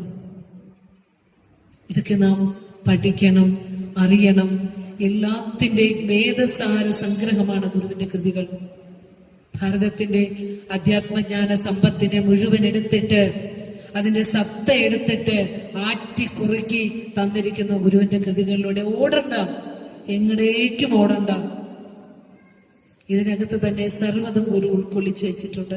അപ്പോ ജാതി എന്ന ഇരുട്ടിനുള്ള പരിഹാരം തന്നു, മതത്തിനുള്ള പരിഹാരം തന്നു. മതം, ഗുരുവിനെ പോലെ മതത്തിന് ഇത്ര വ്യക്തവും കൃത്യവുമായ ഒരു നിർവചനം തന്ന ഒരു ഋഷീശ്വരൻ ഈ ലോകത്തില്ല. ഒരു മതത്തിന് തന്ന നിർവചനം എന്താ? അഭിപ്രായോ മതം നാമ മഹതാം തത്വവേദിനാം. ഇന്നുണ്ടാക്കിയ യാഥാസ്ഥിതിക മതങ്ങളെ കുറിച്ചല്ല ഗുരു പറഞ്ഞത്. ഈ മഹാപുരുഷന്മാര്, ജീസസ് ആണെങ്കിലും മുഹമ്മദ് ആണെങ്കിലും ബുദ്ധനാണെങ്കിലും ഒക്കെ ഓരോരോ കാലത്തെ അധർമാധിഷ്ഠിതമായി ലോകത്തേക്ക് അവതരിച്ച് ആ കാലഘട്ടത്തിലെ തെറ്റായ വിശ്വാസങ്ങളെ, അസത്യത്തെ മാറ്റി സത്യത്തെ സ്ഥാപിച്ചവരാ. അപ്പൊ അവർ പറഞ്ഞത് ആ കാലത്തിന് ആവശ്യമായ നിയമമാണ്. ഇപ്പോൾ എന്താ ചെയ്തിരിക്കുന്നത്? അതൊരു മതമാക്കി മാറ്റി അതിൽ വിശ്വസിക്കുന്നതിനപ്പുറം മറ്റു മതങ്ങളെ ദ്വേഷിക്കും കൂടി ചെയ്യുമ്പോഴാണ് ഇവിടെ കലഹമുണ്ടാകുന്നത്. അപ്പോ ഇതെല്ലാം കൂടി ചേരുന്നതാണ് ശരിയായ മതം എന്ന് ഗുരു പറഞ്ഞു തന്നു. അതുകൊണ്ടാണ് പറഞ്ഞത്, ക്രൈസ്തവരും മഹമ്മദീയരും ബൗദ്ധരും ജൈനരും എല്ലാം ഈ ഒന്നിനെ പ്രാപിക്കാൻ വേണ്ടിയാണ് ഇവിടെ പ്രയത്നിക്കുന്നത്. അതുകൊണ്ട് എല്ലാവരും, എല്ലാ മതങ്ങളും സമബുദ്ധിയോടെയും സമഭക്തിയോടെയും പഠിക്കണമെന്ന് ഗുരു നമ്മളോട് പറഞ്ഞു തന്നത് അതുകൊണ്ട് തന്നെയാണ്. അപ്പോ ഇരുട്ടിനെ പറയുമ്പോൾ ദൈവം, ജാതി, മതം, ഇന്ന് ഈ ലോകം ബാധിച്ചിരിക്കുന്ന ഏറ്റവും വലിയ ഇരുട്ടാണ് മദ്യവും മയക്കുമരുന്നും. അതിനെക്കുറിച്ച് നമുക്ക് ക്ലാസ്സുകൾ വരുന്നുണ്ട്, അല്ലെ? ഇന്ന് പണ്ടൊക്കെ പുരുഷന്മാരാണ് മദ്യപന്മാരിൽ മുമ്പേ നിന്നിരുന്നെങ്കിൽ ഇന്ന് ഒരു പടി കൂടി കടന്ന് മദ്യപിച്ച് ലക്ക് കെട്ട് നടക്കുന്ന സ്ത്രീകളെ വരെ ഇന്ന് നമുക്ക് പൊതുവഴിയിൽ കാണാം. എങ്ങോട്ടാണ് നടന്നു നീങ്ങുന്നതെന്ന് അറിയില്ല. ഒരു തലമുറയ്ക്ക് ജന്മം നൽകേണ്ട സ്ത്രീ ജന്മങ്ങള് മദ്യത്തിനടിമയായാല് ഇനിയൊരു യുഗം അല്ലെങ്കിൽ ഇനിയൊരു കാലം എങ്ങനെയായിരിക്കും ഇതിന്റെ അവസ്ഥ എന്ന് ആലോചിക്കുമ്പോൾ വല്ലാതെ ചകിതമായി പോകുന്നു. അപ്പൊ അവിടെയൊക്കെ ഗുരുവിന്റെ ഈ ദർശനം മനുഷ്യ മനസ്സുകളിലെ ഇരുട്ട് മാറ്റുവാനായി പകർന്നു കൊടുക്കേണ്ടതുണ്ട്. അതിന് നമുക്ക് ഓരോരുത്തർക്കും ഉത്തരവാദിത്വമുണ്ട്. ഗുരു ശ്രീനാരായണ ധർമ്മത്തിൽ പഞ്ചധർമ്മം പറഞ്ഞതിന്റെ കൂടത്തിൽ മദ്യത്തെ കുറിച്ച് പറഞ്ഞു തന്നു. 2000 വർഷങ്ങൾക്ക് മുമ്പ് തിരുവള്ളുവര് തിരുക്കുറളില് പറയുകയാണ്, വിത്തം കൊടുത്തിട്ടു മതിമങ്കൽ വാങ്ങുവോർ സത്തയറിഞ്ഞവർ തന്നെയാമോ. പൈസ കൊടുത്തിട്ടേ ബുദ്ധിയെ വികലമാക്കുന്ന മരുന്ന് വാങ്ങുന്നവൻ സത്യമറിഞ്ഞവനാണോ? അവന്റെ ഉള്ളിൽ ഒരു ആനന്ദം ഇരിപ്പുണ്ടേ, ഒരു ആനന്ദ. നമ്മുടെ ആത്മസ്വരൂപം ആനന്ദ സ്വരൂപമാണ്. കുപ്പി നിറച്ച ദ്രാവകത്തിൽ ആനന്ദമൊന്നുമില്ല. ബുദ്ധി മങ്ങുമ്പോ, ഇത് കുടിച്ച് ബുദ്ധി മങ്ങുമ്പോൾ, ബുദ്ധി മങ്ങിക്കുന്നത് കൊണ്ടാണ് നമ്മൾ എന്തോ സുഖം അനുഭവിക്കുന്ന പോലെ തോന്നുന്നത്. ബുദ്ധിയെ വികലമാക്കുമ്പോൾ നമ്മുടെ ഉള്ളിലുള്ള ആത്മാനന്ദമാണ് നമ്മൾ ആനന്ദമായി അനുഭവിക്കുന്നത്. അത് ബുദ്ധിയെ വികലമാക്കിക്കൊണ്ടാണോ നമ്മൾ അനുഭവിക്കേണ്ടത്? നമ്മുടെ ശരീരവും ബുദ്ധിയും മനസ്സും ഒക്കെ വികലമാക്കുന്ന മദ്യം നമുക്ക് വേണ്ട എന്ന് ഗുരു പറഞ്ഞു. ഇപ്പൊ നമ്മൾ പായസം കുടിക്കുന്നു, ആ പായസത്തിൽ സുഖമുണ്ടോ? വെറുതെ എന്റെ ക്ലാസ്സുകൾ ഇത്തിരി ദാർശനിക തലത്തിൽ, കാരണം എന്നും ഈ എളുപ്പ വഴിയെ ക്രിയ ചെയ്തുകൊണ്ട് നടന്നാൽ നമുക്കൊരു മാറ്റവും വരില്ല. നമ്മൾ അറിയേണ്ടത് ആഴത്തിൽ തന്നെ അറിഞ്ഞു പോകണം. ഇത്തിരി അറിഞ്ഞാൽ മതി, എന്നാലും അറിയണം. ആനന്ദം ഇരിക്കുന്നത് ഓരോരുത്തരുടെയും ഉള്ളിലോ. കുപ്പിയിൽ നിറച്ച ദ്രാവകത്തിലോ, അല്ലെങ്കിൽ പായസത്തിലോ, അല്ലെങ്കിൽ സ്ത്രീയിലോ, അല്ലെങ്കിൽ കാഴ്ചകളിലോ, മറ്റു ഭൗതിക വസ്തുക്കളിലോ ഒന്നും ആനന്ദം ഇരിപ്പില്ല. ആനന്ദം ഇരിക്കുന്നത് അവനവന്റെ ഉള്ളിലാണ്. ഭൗതികത്തിലെ ഒരു വസ്തു കണ്ട് നമ്മൾ മനസ്സിനെ ഒന്ന് അടക്കുമ്പോൾ ഉള്ളിലുള്ള ആനന്ദമാണ് വെളിവാകുന്നത്. ഇത് ഗുരു ദർശനമാലി നമുക്ക് പറഞ്ഞു തന്നു. എന്നിട്ട് നാം ഈ മദ്യവും ലഹരി വസ്തുക്കളും തേടി പോയിക്കൊണ്ടിരിക്കുക. ഇതിനെ, ഈ ആത്മാനന്ദത്തെ തെളിവാക്കി എടുക്കുന്നതിനുള്ള മഹാമന്ത്രങ്ങളാണ് ഗുരുവിന്റെ കൃതികൾ. ഇന്ന് നമ്മൾ അതിനെക്കുറിച്ച് കൂടിയാണ് വിചാരം ചെയ്യാൻ പോകുന്നത്. പിന്നെ ഒരു ലഹരിയും തേടി പോകേണ്ടി വരില്ല. ഒരു ലഹരിയും ഇല്ലാതെ തന്നെ ആ 10,000 ആതിഥേയർ ഒന്നായി വരുവതുപോലെ വരും വിവേകവൃത്തി എന്ന് അനുഭവരസികതയോടെ ഗുരു പറഞ്ഞു തരികയാ. ഇത് ഗുരുവിന്റെ അനുഭവമല്ലേ, ഞങ്ങൾക്ക് എന്താ അത് പഠിച്ചിട്ടെന്ന് ചോദിച്ചാൽ നമ്മൾക്കും അതിനുള്ള സാധ്യതകൾ ഉള്ളത് കൊണ്ടാണ് ഗുരു നമുക്കത് പറഞ്ഞു തന്നത്. അതിനാണ് ഗുരു മരുത്വമലയിൽ നിന്ന് ഇറങ്ങി വന്നത്. അവിടെ ഇരുന്ന് ആ ആത്മതത്വ ദൃഢബോധനായി മഹാസമാധിയിലേക്ക് ഗുരുവിന് കടന്നു പോകാം മരുത്വമലയിൽ ഇരുന്നു കൊണ്ട്. പക്ഷേ തത്വം ഉറച്ചു കഴിഞ്ഞപ്പോൾ, ആ ബ്രഹ്മനിർലീന മാനസനായി കടന്നു പോകുന്നതിന് മുമ്പ് ലോകസംഗ്രഹ പ്രവർത്തനത്തിനായി നടന്നു നീങ്ങിയപ്പോൾ അവിടെ നിന്ന് കണ്ട കുറേ മുഖങ്ങളുണ്ട്.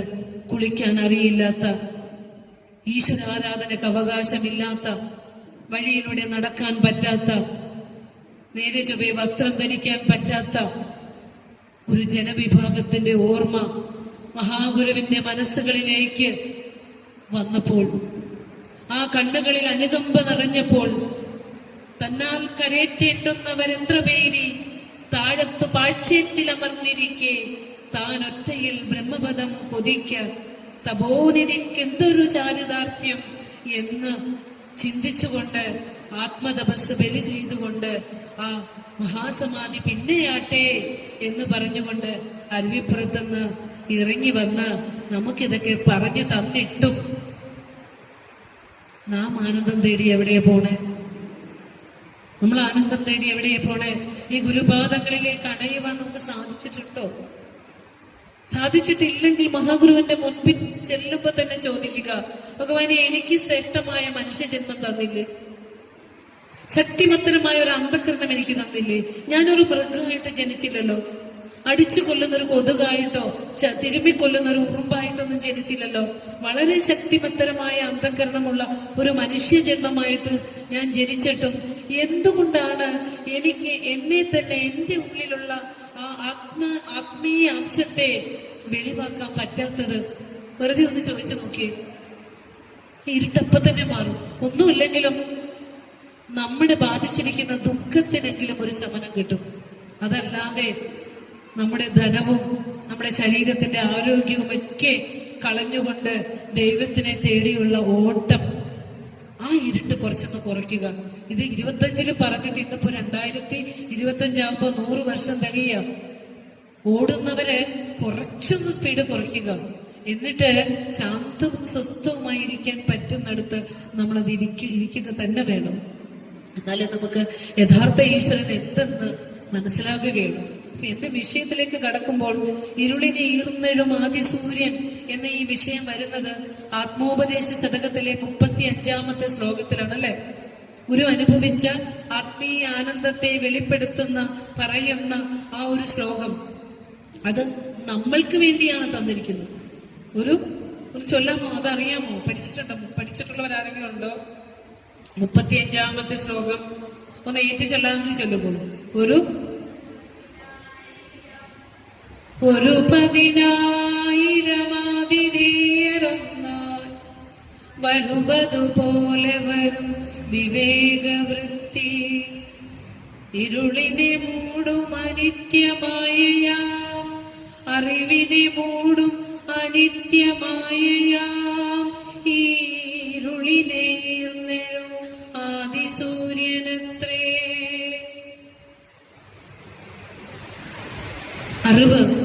അറിവിനെ മൂടിയിരിക്കുന്ന ഇരുട്ട് നമ്മളിലൊക്കെ ഉണ്ട്. ഗുരുവിന് ഇരുട്ടൊന്നും മൂടിയിട്ടില്ല. പക്ഷേ ഈ ഇരുട്ടിനെ കളയുമ്പോൾ മാത്രമേ ഈ ആദിസൂര്യൻ പ്രകാശിക്കുകയുള്ളൂ എന്ന് പറയുമ്പോൾ എന്താ ഇരുട്ട്? വെറുതെ ഒന്ന് ചിന്തിച്ചു നോക്കിയിട്ടുണ്ടോ എന്താ ഇരുട്ടെന്ന്? ജന്മാന്തരങ്ങളായി സത്യമറിയാതെ ജീവിച്ച് കൂട്ടിവെച്ചിട്ടുള്ള അഹന്ത, എന്റേതുകൾ അവിടെയുണ്ട്, കർമ്മവാസനകൾ അവിടെയുണ്ട്. അവിടെ ഞാനും എന്റേതുകളും മാത്രമേ ഉള്ളൂ.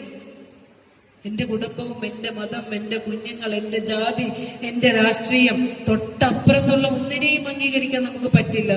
ഈ കർമ്മവാസനകളാണ് ഇരുട്ട്. അപ്പോ അറിവിനെ മൂടിയിരിക്കുന്ന ഈ ഭൗതിക വാസനകളാകുന്ന ഇരുട്ടിനെ മാറ്റുമ്പോൾ, നമ്മുടെ ആത്മസ്വരൂപത്തെ മറഞ്ഞിരിക്കുന്ന ചാരത്തെ അങ്ങ് മാറ്റിക്കളയുമ്പോൾ, അതിനെ എങ്ങനെ മാറ്റാം? എങ്ങനെയാണ് കർമ്മവാസനകളെ നമുക്ക് മാറ്റാൻ കഴിയുക?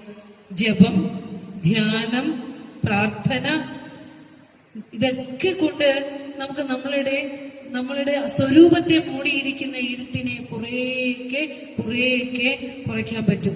ഞാൻ എപ്പോഴും പറയാറുള്ളതാ, കലക്ക വെള്ളത്തിൽ അല്പാൽപ്പം തെളിനീരൊഴിച്ച് കൊടുത്ത് ഈ സ്വരൂപത്തെ ഒന്ന് തെളിയിച്ചെടുക്കണം. അത് ജന്മം കൊണ്ടപ്പോ കൊളുത്തി വെച്ചതാ. പിന്നെ ഇതുവരെ അതിനെ തെളിയിക്കാൻ ഒന്നും നമ്മൾ ചെയ്തിട്ടില്ല. അവിടെ സാധ്യതകളുണ്ടെന്ന് ഗുരു പറയാ. അപ്പൊ അറിവിനെ മൂടുന്ന ഈ മായയാവുന്ന ഇരുട്ടിനെ മാറ്റുമ്പോൾ അതിൽ നിന്ന് ഉയർന്നു വരുന്ന ആദിസൂര്യനാണെന്ന് ഗുരു അനുഭവിച്ച വിവേകവൃത്തി, ആത്മീയ ആനന്ദത്തെ ഗുരു പറയുക. ഇത് വാക്കുകൾ കൊണ്ട് പറയാനാവാത്ത ഒരു സത്യമാണ് കേട്ടോ. പക്ഷെ ഇത് ഗുരു വാക്കുകൾ കൊണ്ട് പറഞ്ഞു വെച്ചത് എന്തിനാന്ന് വെച്ചാൽ, നമ്മളെ പോലെയുള്ള അജ്ഞാനികളായ മനുഷ്യർക്ക് ഈ ആത്മീയ അനുഭവം എന്നൊന്നുണ്ടെന്നും ആത്മാവെന്നൊന്നുണ്ടെന്നുമൊക്കെ ഒന്ന് വെളിപ്പെടുത്താൻ വേണ്ടിയിട്ടാണ് ഗുരു ഇത് നമുക്ക് പറഞ്ഞു വെച്ചിട്ടുള്ളത്. ഇതിനെ വ്യാഖ്യാനിക്കാൻ നമുക്കാവില്ല. കാരണം ഗുരു തന്നെ പറഞ്ഞിട്ടുണ്ടല്ലോ, അനുഭവിയാതറിവിയിൽ അഖണ്ഡമാം ചിദ്ഘനമിത് മൗനഗനാമൃതാബ്ദി എന്ന് ഗുരു നമുക്ക് പറഞ്ഞു തന്നിട്ടുണ്ട്. പക്ഷെ അതിനെ ഗുരു പറയാൻ ശ്രമിക്കുന്നത് നമ്മളും അതിനെയൊക്കെ ഒന്ന് തിരയാൻ വേണ്ടിയിട്ടാണ്. അതിനെ നമുക്ക് തിരയാനായിട്ട് ശ്രമിക്കണം എന്നുള്ളത് കൊണ്ടാണ്. ഇതിന്റെ വ്യാഖ്യാനം വാക്കുകൾക്ക് അതീതമാണ്. നമ്മളും ആ അനുഭവത്തിലേക്ക് എത്തുക എന്നുള്ളത് മാത്രമാണ് ഇതിന്റെ വ്യാഖ്യാനം. ഗുരു പറഞ്ഞ ഈ അനുഭവം ഭഗവത്ഗീതയിലെ, ഗുരു ആരാണെന്ന് മനസ്സിലാകാത്ത ഒരു വിഭാഗം ഉണ്ടെങ്കില്, ഗുരു പറഞ്ഞിരിക്കുന്ന വെറും ഒരു കാവ്യസങ്കല്പമാണോ എന്നറിയണമെങ്കിൽ ഭഗവത്ഗീതയില് ശ്രീകൃഷ്ണ പരമാത്മാവ് അർജുനന് വിശ്വരൂപം കാട്ടിക്കൊടുക്കുന്നുണ്ട്. ഒരു നിമിഷത്തേക്ക് ജ്ഞാനക്കണ്ണ് കൊടുക്കുന്നുണ്ട്. ആ ജ്ഞാനക്കണ്ണ് കൊടുത്തപ്പോൾ അർജുനൻ കൃഷ്ണനെ വിശ്വാകാരത്തിൽ പരബ്രഹ്മ സ്വരൂപനായി കാണുന്നുണ്ട്. വിശ്വരൂപ ദർശനം. അത് കണ്ട അനുഭവം അർജുനൻ പറയാ, ദിവി സൂര്യ സഹസ്രസ്യ ഭവേദ്യുഗവദുത്യത യദി ഭാ സദൃശീ സാ സ്യാത് ഭാസസ്തസ്യ മഹാത്മനഃ. ഋഷിമാരുടെ ദർശനത്തിന് ഒരേ ഒരു സ്വഭാവമാണ്. ദിവി, ഭൂമിയിലെ സൂര്യസഹസ്രം 1000 സൂര്യന്മാർ യുഗപത് ഉദ്യത, യുഗപത് ഒരുമിച്ച് ഉദിച്ചതുപോലെ തോന്നിയെന്ന്. സദൃശീ സാഭ, അത്തരത്തിലുള്ള ആ ഭാസത്വം, പ്രകാശത്വമാണ് തസ്യ മഹാത്മനഃ, ആ മഹാത്മാവായ കൃഷ്ണനിൽ ഞാൻ കണ്ടതെന്ന്. അപ്പൊ ഗുരു ആര്? ഗുരു ചെമ്പഴന്തയിലെ മാടനാശാന്റെയും കുട്ടിയമ്മയുടെയും പുത്രനായി പിറന്നിട്ട് 171 വർഷമായുള്ളൂ. യുഗങ്ങൾക്ക് മുമ്പുള്ള ആരാധനയാ ശ്രീകൃഷ്ണ പരമാത്മ. എത്രയോ യുഗങ്ങൾ കഴിഞ്ഞിട്ടാണ് ഈ മഹാപുരുഷന്മാര് ദൈവസങ്കല്പത്തിലേക്ക് എത്തിയിരിക്കുക. വെറും 98 വർഷമായിട്ടുള്ള ഗുരുവിന്റെ മഹാസമാധി കഴിഞ്ഞിട്ട്. ആ പരബ്രഹ്മ സ്വരൂപനെ അറിയുവാൻ നമുക്കെത്ര ജന്മം വേണ്ടി വരും എന്നുള്ളതാണ്. ഭഗവത്ഗീതയിലെ അതേ സന്ദർഭം, അതേ വാക്കുകളാണ് അവിടെ നിന്ന് അനുഭവിച്ച ആ ബ്രഹ്മാനന്ദ അനുഭൂതി രസികതയെ പറഞ്ഞു തന്നിട്ടുള്ളത്. അപ്പോൾ ഈ ആദിസൂര്യന്റെ ഉദയത്തിന് വേണ്ടിയാ നമ്മളെല്ലാവരും ജീവിക്കുന്നത്. ഇതിനെ അറിയാൻ വേണ്ടിയാ നമ്മുടെ ജീവിതം. അത് ഈ ജന്മത്തിൽ തന്നെ അതിനുള്ള ഒരു പരിശ്രമം ചെയ്തു പോകണം. നിങ്ങൾക്കൊന്നും മനസ്സിലായില്ലെങ്കിൽ ഇനി ടീച്ചർ ഇവിടെ ഇരുന്ന് എന്തൊക്കെയോ വേദാന്തം പറയുന്നുണ്ട്, ഇതെപ്പോഴാണൊന്ന് നിർത്തുക എന്നൊക്കെ തോന്നിയാലും സാരമില്ല. ഒരു വിത്തായിട്ട്, മനസ്സിലായില്ലെങ്കിലും കേൾക്കുന്നത് ഒരു വിത്തായിട്ട് ആ ചെവിയിലൂടെ കേട്ട് ഉള്ളിലേക്ക് പതിച്ചാൽ ഇനിയൊരു ജന്മം കഴിഞ്ഞാണെങ്കിലും അത് മുളയ്ക്കും, സംശയമൊന്നുമില്ല. രാമായണത്തിലെ രാമന്റെ മുൻപിലേക്ക് താര എന്ന വാനര സ്ത്രീ വരുന്നുണ്ട്. കരഞ്ഞുകൊണ്ട്, ലോക ജീവിതത്തിൽ കരഞ്ഞ് തളർന്ന്, എന്നെയും കൂടി ഒന്ന് കൊല്ല് ഭഗവാനെ എന്ന് പറഞ്ഞ് വരെ, എന്റെ ഭർത്താവിനെ കൊന്നില്ലേ, എനിക്കിവിടെ ജീവിക്കണ്ട, എന്നെ കൊല്ല് എന്ന് പറഞ്ഞ് വന്നപ്പോൾ അവിടെ ശ്രീരാമൻ, അതായത് പരബ്രഹ്മ സ്വരൂപനായി അവതരിച്ച ശ്രീരാമൻ പറയാണ്, നീ കഴിഞ്ഞ ജന്മത്തിൽ ഈശ്വരനെ ആരാധിച്ച് യോഗനിവൃത്തി വരാത്ത ഒരു ജന്മമാണ്. അതുകൊണ്ട് അതിന്റെ ബാക്കി കേൾക്കാൻ ഭഗവാന്റെ മുമ്പിൽ പെട്ടേക്കുക. നമ്മളുമൊക്കെ ഇതുപോലെ ഈ മഹാഗുരുവിന്റെ തിരുസന്നിധിയില് ഏഴകളായിട്ട്, അടിയങ്ങളായിട്ട് ഇങ്ങനെ ഇരിക്കുന്നത് ഭഗവാനിൽ നിന്ന് ആ കാരുണ്യം കിട്ടാനാണ്. ഈ കേട്ടതിന്റെ വിത്ത് ആയിരിക്കും ഇനിയൊരു ജന്മം ഉണ്ടെങ്കിൽ മുളയ്ക്കുക. എവിടെന്നെങ്കിലും കേട്ടിരിക്കും, ഒരു സംശയമില്ല. അതുകൊണ്ടാണ് സസ്നെ സുനിജീനെയൊക്കെ പോലെയുള്ള ഒരു ജോലിയെല്ലാം കഴിഞ്ഞ് ഓടി വേർത്ത് കുളിച്ചിങ്ങനെ വന്നിരിക്കും. വെറുതെ ഒന്നും അല്ലത്. നമ്മൾ ഇങ്ങനെ നേടുന്ന ഈ ജ്ഞാനം മാത്രമാണ് നമ്മുടെ മരണശേഷം നമ്മളെ ഈ ജീവിതത്തെ ധന്യതയിലേക്ക് എത്തിക്കുന്നത്. നമ്മൾ നേടിയ സമ്പത്തോ, നമ്മുടെ മക്കളോ, നമ്മുടെ കാറോ, വാഹനങ്ങളോ, സ്വത്തോ, സ്ഥാനമാനങ്ങളോ, പദവികളോ, ഇതൊന്നും നമ്മുടെ ജന്മശ്രേഷ്ഠതയ്ക്ക് ഉപകരിക്കില്ല. നമ്മുടെ ആത്മസ്വരൂപത്തെ തെളിവാർന്നതാകാൻ നമ്മൾ എന്ത് നേടിയിട്ടുണ്ടോ അത് മാത്രമാണ് നമ്മുടെ ജന്മശ്രേഷ്ഠതയ്ക്ക് ഉപകാരപ്പെടുക എന്നുള്ള വലിയ ഒരു സത്യം നമ്മൾ അറിയേണ്ടതുണ്ട്. അപ്പോ ഇവിടെ പറഞ്ഞു വന്നത്, ഇരുളിനെ ഈർന്നഴും ആദ്യ സൂര്യനെ പരിചയപ്പെടുത്തി തന്ന ഗുരു. ഇത് നമ്മളിൽ തന്നെ ഇരിപ്പുണ്ടെന്ന് ഗുരു പറഞ്ഞു. നമ്മളതിനെ അറിയുന്നില്ല എന്ന് പറഞ്ഞു. ഉലകർ എന്ന് പറഞ്ഞു നോക്കിയേ, ഉലകരുറങ്ങി ഉണർന്നു ചിന്ത ചെയ്യും. ഒന്നുറക്കെ ചൊല്ലേ. പലതും ഇതൊക്കെയും ഉറ്റു പാർത്തു നിൽക്കും, വിലമതിയാത വിളക്കുതിക്കയും പിൻപൊലികയുമില്ലിതു കണ്ടുപോയിടേണം. ഇത് കണ്ടുപോകണം നമ്മളോടാ പറഞ്ഞത്. ഈ മനുഷ്യജന്മം കിട്ടിയില്ലേ, ഒരു ഗുരുവിനെ കുലത്തിൽ കിട്ടിയില്ലേ, ആത്മശ്രവണത്തിന് അവസരം ലഭിച്ചില്ലേ, ചിത്തത്തിന് തെളിമയോടെ ജന്മം കിട്ടിയില്ലേ, ഇനി ഗുരു പറയുന്ന അനുസരിക്കണം. ഇത് കണ്ടുപോകണം. അതിനാ മനുഷ്യജന്മം തന്നത്. ഉലകർ ഉറങ്ങി ഉണർന്ന് ചിന്ത ചെയ്യും. ഉറങ്ങാനും ഉണരാനും ചിന്തിക്കാനും ഒക്കെ നമുക്ക് സാധിക്കുന്നത് ഉള്ളിലൊരു ആത്മവിളക്കിരുന്ന് എരിയുന്നത് കൊണ്ടാണ്. സർവത്തിനും സാക്ഷിയായിക്കൊണ്ട് ഒരാത്മവിളക്കിരുന്ന് എരിയുന്നത് കൊണ്ടാണ് നിനക്ക് ഉണ്ണാനും ഉറങ്ങാനും പുണരാനും ചിന്തിക്കാനൊക്കെ സാധിക്കുന്നത് എന്നറിയാൻ സാധിക്കണം.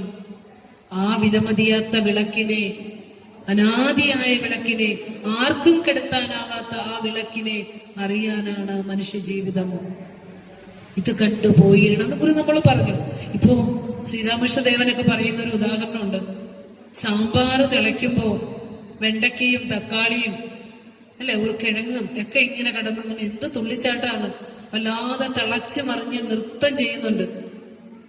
ഇത് നൃത്തം ചെയ്യുന്ന എന്തുകൊണ്ടാ? ഉള്ളില് ഒരു തീ കത്തുന്നത് കൊണ്ടാ അല്ലെ? ആ തീ കത്തുന്നത് കൊണ്ടാണ് ഇവര് കിടന്ന് തുള്ളിച്ചാടുന്നത്. ആ തീ പതുക്കെ ഇങ്ങ് വലിച്ചാലോ തുള്ളിച്ചാട്ടോ നൃത്തവും ഡാൻസൊക്കെ അപ്പ കഴിഞ്ഞു അല്ലെ?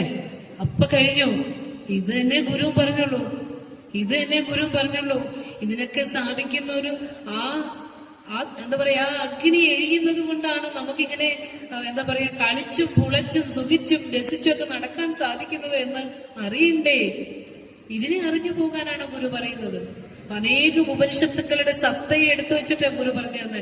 മുണ്ടകോപനിഷത്തിന്റെ ഒരു സത്യത്തെ ഒരു മന്ത്രമാണ് ഗുരുവിടെ വ്യാഖ്യാനിച്ചിരിക്കുന്നത്. ഗുരുവിന്റെ കൃതി വേദസാരാണോ? വെറുതെ പറയേണ്ടതാണെങ്കിൽ അല്ല. നമ്മള് ഗുരുവിന്റെ കൃതിയിലേക്ക് ഇറങ്ങുമ്പോഴാണ് നമുക്ക് അറിയണത്. നമ്മൾ ഒരു വേദവും പഠിക്കാൻ പോകണ്ട, ഉപനിഷത്ത് പഠിക്കാൻ വാ, വേദം പഠിക്കാൻ വാ എന്നൊക്കെ പറഞ്ഞ് വിളിക്കുമ്പോ എനിക്ക് ഗുരുവിന്റെ കൃതി ഉണ്ടല്ലോ പഠിക്കാൻ. 1000 ലളിതാ സഹസ്രനാമ മന്ത്രങ്ങൾ തേടി എനിക്ക് പോകണ്ട, ദേവി മഹാത്മ്യം തേടി എനിക്ക് പോകണ്ട, നാരായണീയം തേടി എനിക്ക് പോകണ്ട, ഭഗവത്ഗീത തേടി എനിക്ക് പോകണ്ട. എല്ലാതും കൂടി ചേർത്ത് വെച്ചുകൊണ്ട് സദ്ഗുരു ഞങ്ങൾക്ക് 64ഓളം കൃതികൾ തന്നിട്ടുണ്ട്. അത് നേരെ ചെവയൊന്ന് പഠിക്കൂ, അത് പഠിക്കാൻ ശ്രമിക്കൂ. 1000 മന്ത്രങ്ങൾ തിരയണ്ട ലളിതാ സഹസ്രനാമ ദേവിയെ അറിയാൻ. 9 പദ്യങ്ങളിലായി ജനനീനവരക്തമഞ്ജരി തന്നിട്ടുണ്ട്. ഒരു ശ്ലോകം ഹൃദയസ്ഥമാക്കിയാൽ മതി. ഈ 1000 മന്ത്രങ്ങളിലേയും വെച്ചിരിക്കുന്ന പൊരുള് നമുക്ക് മനസ്സിലാവും. പക്ഷെ നമ്മൾ ഇതൊന്നും അറിയാൻ കൂട്ടാക്കാതെ എന്തിനോ വേണ്ടി ഓടുകയാണ്.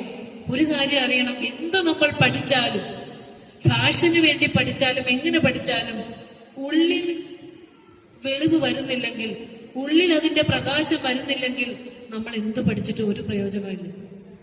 ഫാഷന് വേണ്ടി പറയാം, ഞാനിപ്പോ ഭഗവത്ഗീതയൊക്കെ പഠിക്കുന്നുണ്ട് പറയാം, പക്ഷെ ഈ ഉള്ളിന് വെളിവാകുന്നുണ്ടോ? ഇല്ലെങ്കിൽ നമ്മൾ എന്തിനു ഓടി നടന്നിട്ട് എന്താ പ്രയോജനം? അതുകൊണ്ടാണ് ഗുരു പറയണത്. ഓടി നടക്കുന്നു എന്ന് പറയുന്നതും ശിഷ്യന്മാര് പറഞ്ഞതും ഒക്കെ അതുകൊണ്ടാണ്. അപ്പൊ നമ്മുടെ അവസ്ഥയും ഗുരു പറഞ്ഞു. ഉണരണം, ഇന്നിയുറങ്ങണം, ഭുജിച്ചിടണം അശനം, ഉണരേണമെന്നിവണ്ണം അണയുമനേക വികൽപ്പമാകയാൽ ആരുണരുവതുള്ളൊരു നിർവികാര രൂപം. നേരം എടുത്ത് എഴുന്നേറ്റ ക്ലോക്ക് നോക്കി എഴുന്നേൽക്കുമ്പോഴേ സമയം പോയി. 100 കർത്തവ്യങ്ങൾ നമ്മുടെ മുന്നിലേക്ക് വന്നു. ഓട്ടത്തോടോട്ടം അല്ലെ? ഇതിൻ്റെ ഇടയില് രാത്രിയാകും, വീണ്ടും ഉറങ്ങും, അതിനിടയ്ക്ക് ആഹാരം കഴിക്കാൻ പറ്റിയെങ്കിൽ കഴിച്ചു അല്ലെ? അങ്ങനെ നമ്മുടെ ജീവിതം ഒരു മാറ്റവും ഇല്ലാതെ ഇങ്ങനെ കടന്നു പോകുമ്പോൾ അവസാനം ചത്തുപോകുന്നു പാവം ശിവ ശിവ. എന്തിനാ ജീവിച്ചേ? മരിക്കാൻ കിടക്കുന്ന ഒരു അപ്പൂപ്പനോടൊന്ന് പോയി ചോദിച്ചാൽ മതി. അനേക സ്വത്ത് സമ്പാദിച്ചിട്ടുണ്ട്, ഒരു 10 തലമുറക്ക് ജീവിക്കാനുള്ളതൊക്കെ സമ്പാദിച്ചിട്ടുണ്ട്. പക്ഷെ പോകുമ്പോ സന്തോഷമായിട്ടാണോ പോണേ? വെറുതെ ഒന്ന് ചിന്തിച്ചേ, സന്തോഷമായിട്ടാണോ പോണേ? എന്താ എനിക്ക് മനസ്സിലെ? അവിടെ സമ്പാദിച്ചിട്ടത് ആരെടുക്കും? ഇവിടെ സമ്പാദിച്ചിട്ടത് ആരെടുക്കും? ബാങ്കിലിരിക്കുന്ന പണത്തിന്റെ കാര്യം ഞാൻ ആരോടും ജീവൻ പോകുന്നവരെ പറയില്ല, ജീവൻ പോകുന്ന പോലും പറയില്ല. കാരണം അത്രയും വാസനകൾ കൂട്ടി വെച്ചുകൊണ്ട് എന്ത് നേടാൻ ഒരു ജന്മം മുഴുവൻ അലഞ്ഞു പോകും. അതിനെ ഓർത്ത് വേദനിച്ചുകൊണ്ട് ഗുരു പറയുന്ന പോലെ അവശതയാം അവിവേകം കൊണ്ട് നമ്മൾ ഈ ഭൂമിയിൽ നിന്ന് കടന്നു പോകുമ്പോൾ ഗുരു പറഞ്ഞൊക്കെ ഒന്ന് കേക്ക്. ആരോഗ്യത്തോടെ ഇരിക്കുമ്പോൾ, മനസ്സിന് വെളിച്ചമുള്ളപ്പോൾ ഒക്കെ ഈ നാമജപങ്ങളൊക്കെ ഒന്ന് പഠിക്ക്. വെറുതെ ഇങ്ങനെ നമ്മൾ നിവർന്നു കിടക്കില്ലേ? ഇപ്പൊ നമുക്ക് പരസഹായം ഇല്ലാതെ ജീവിക്കാം, നമ്മുടെ സ്വാതന്ത്ര്യം ആരാ ചോദിക്കാന്നൊക്കെ ചോദിക്കാം. ഇതെല്ലാം കെട്ടുപോകുന്ന ഒരു സമയം വരും. ഒന്ന് തിരിച്ചു കിടത്തണമെങ്കിൽ പോലും പരസഹായം വേണ്ടി വരുന്ന ഒരു സമയമുണ്ട്. ആ സമയത്ത് ഗുരു പറഞ്ഞ പോലെ നാവിന്നു നിന്റെ തിരുനാമമെടുത്തുരച്ചു മേവുന്നതിന്നെളുതിലൊന്നരുളിടണേ നീ. ജീവൻ വിടുമ്പോൾ അതിൽ നിന്നു തെളിഞ്ഞിടും പിൻ നാവിന്നു ഭൂഷണമിതെന്നി നമുക്കു വേണ്ട. ഞാൻ കഴിച്ച മാംസാഹാരമോ അല്ലെങ്കിൽ ഞാൻ പറഞ്ഞ പരദൂഷണമോ അല്ലെങ്കിൽ ഞാൻ പറഞ്ഞ തെറ്റുകളോ ഇതൊന്നുമല്ല എനിക്കിനി വേണ്ടത്. എന്റെ നാവ് കൊണ്ട് നാമം ചൊല്ലാൻ പര്യാപ്തമാകണമെന്ന് ഒന്നിനും പറ്റാത്ത പ്രായത്തിൽ ആലോചിച്ച കിട്ടുമോ? അപ്പോ ജപിക്കാനുള്ള ഒരു പായ് മാത്രം നമ്മുടെ ശരീരം. എന്തും നമ്മൾ ചെയ്യുന്നത് നമ്മുടെ സ്വരൂപമായ ലക്ഷ്യത്തിലേക്ക് എത്തിക്കാൻ വേണ്ടിയിട്ടാണെന്ന് വഴി മറന്നു പോകരുത്. വഴി മറന്ന യാത്രക്കാരായി മാറരുത്. ഇത് മാത്രമേ ഗുരു നമ്മളോട് പറയുന്നുള്ളൂ. പക്ഷേ നിർഭാഗ്യവശാല് നമുക്ക് ഈ നിർവികാര രൂപത്തിലേക്ക് ഉണരാനുള്ള ഒരു വെളിവ് നമ്മൾക്ക്, നമ്മുടെ സ്വരൂപത്തിന്റെ തെളിവ് നമുക്ക് നൽകിയിട്ടില്ലെങ്കിൽ അത് നന്നായി ആഗ്രഹിക്കുക. എനിക്ക് ആ ഈശ്വര ചൈതന്യത്തെ ഒന്ന് തെളിവാക്കി തരണമേ ഭഗവാനെ എന്ന് മാത്രമേ ഈശ്വര സന്നിധിയിൽ ചെന്ന് ചോദിക്കാവുള്ളൂ. ബാക്കിയൊക്കെ ഇട്ട് തന്നിട്ടുണ്ട്. വന്ന പോലെ വരും. ഇങ്ങനെ പറഞ്ഞിരിക്കുന്നത്, കൽപ്പിച്ച പോലെ വരുമെന്ന് നിനച്ചു കണ്ടിട്ട് അർപ്പിച്ചിടും നടിയനൊക്കെയും അങ്ങു ശംഭോ. നീ പ്രാർത്ഥിച്ചാലും നീ പ്രാർത്ഥിച്ചില്ലെങ്കിലും നിന്നിൽ കൂട്ടിവെച്ചിരിക്കുന്ന പഞ്ചഭൂതങ്ങളെ ചേർത്തപ്പോൾ നിന്റെ ശരീരത്തിൽ കൂട്ടിവെച്ചിരിക്കുന്ന പ്രാരബ്ധ കർമ്മത്തെ അങ്ങനെ തന്നെ വരും. അത് പ്രാർത്ഥിച്ചാലും ഇല്ലെങ്കിലും വരും. അപ്പൊ വെളിവുരുവയന്തിയാകം വിളങ്ങിടണം എന്ന് ഗുരു പറഞ്ഞു. അപ്പൊ ആ വെളിവാകാനുള്ള പ്രാർത്ഥനയാണ് നമ്മൾ ചെയ്യേണ്ടത്. അതാണ് നമ്മൾ ചെയ്യേണ്ടത്. അപ്പോൾ 8:10 അപ്പോൾ ഇരുളിനെ ഇരുട്ടിനെ മാറ്റാനുള്ള മാർഗങ്ങൾ ഗുരു നമുക്ക് നൽകിയിട്ടുണ്ട്. അതുപോലെ തന്നെ ഗുരു ഈ വെളിച്ചത്തെ നമുക്ക് പറഞ്ഞു തന്നിട്ടുണ്ട്. തജ്ജ്യോതിഹി എന്നാണ് വേദാന്ത സൂത്രത്തിൽ ദൈവം എന്താണ്, ദൈവത്തിന്റെ ലക്ഷണം എന്താന്ന് ചോദിച്ചപ്പോൾ ഗുരു പറഞ്ഞത് തജ്ജ്യോതിഹി എന്നാണ്. ഈശ്വരൻ പ്രകാശമാണെന്നാണ് പറഞ്ഞത്. തജ്ജ്യോതിഹി. അതുപോലെ തന്നെ ഇരുട്ടിൽ നിന്ന് വെളിച്ചത്തിലേക്ക് വരാനുള്ള ആ ധ്യാന മന്ത്രങ്ങളാണ് ഗുരുവിന്റെ കൃതികളെല്ലാം തന്നെ. ഇപ്പൊ കഴിഞ്ഞ ദിവസം ഇവിടെ ഹോമമന്ത്രം വിചാരം ചെയ്തു. അവിടെയും വെളിച്ചമാണ് പ്രകാശം എന്ന് ആ ഈശ്വരൻ എന്ന രീതിയിൽ അഗ്നിയെ ബ്രഹ്മപ്രതീകമാക്കി വെച്ചുകൊണ്ട് ആരാധന ചെയ്യുവാനുള്ള മന്ത്രമാണ് ഗുരു നമുക്ക് രചിച്ചു തന്നത്. അവിടെയും ഈശ്വരനെ പ്രകാശമായി തന്നെയാണ് നമുക്ക് പറഞ്ഞു തന്നിട്ടുള്ളത്, അല്ലെ? അപ്പോൾ ഒരു ഇത്തിരി ഗുരുവിന്റെ കാരുണ്യം നമ്മളിലേക്ക് വർഷിച്ചാൽ മതി നമ്മളുടെ ആത്മീയമായ തേജസ് തുടരാൻ. ആശാൻ പറഞ്ഞ പോലെ ലോലമാം ക്ഷണമേ വേണ്ടു ബോധമുള്ളിൽ ജനിപ്പാനും മാലണയ്ക്കും തമസ്സാകെ മാഞ്ഞു പോകാനും. ആശാൻ പറയുക, അല്ലെ?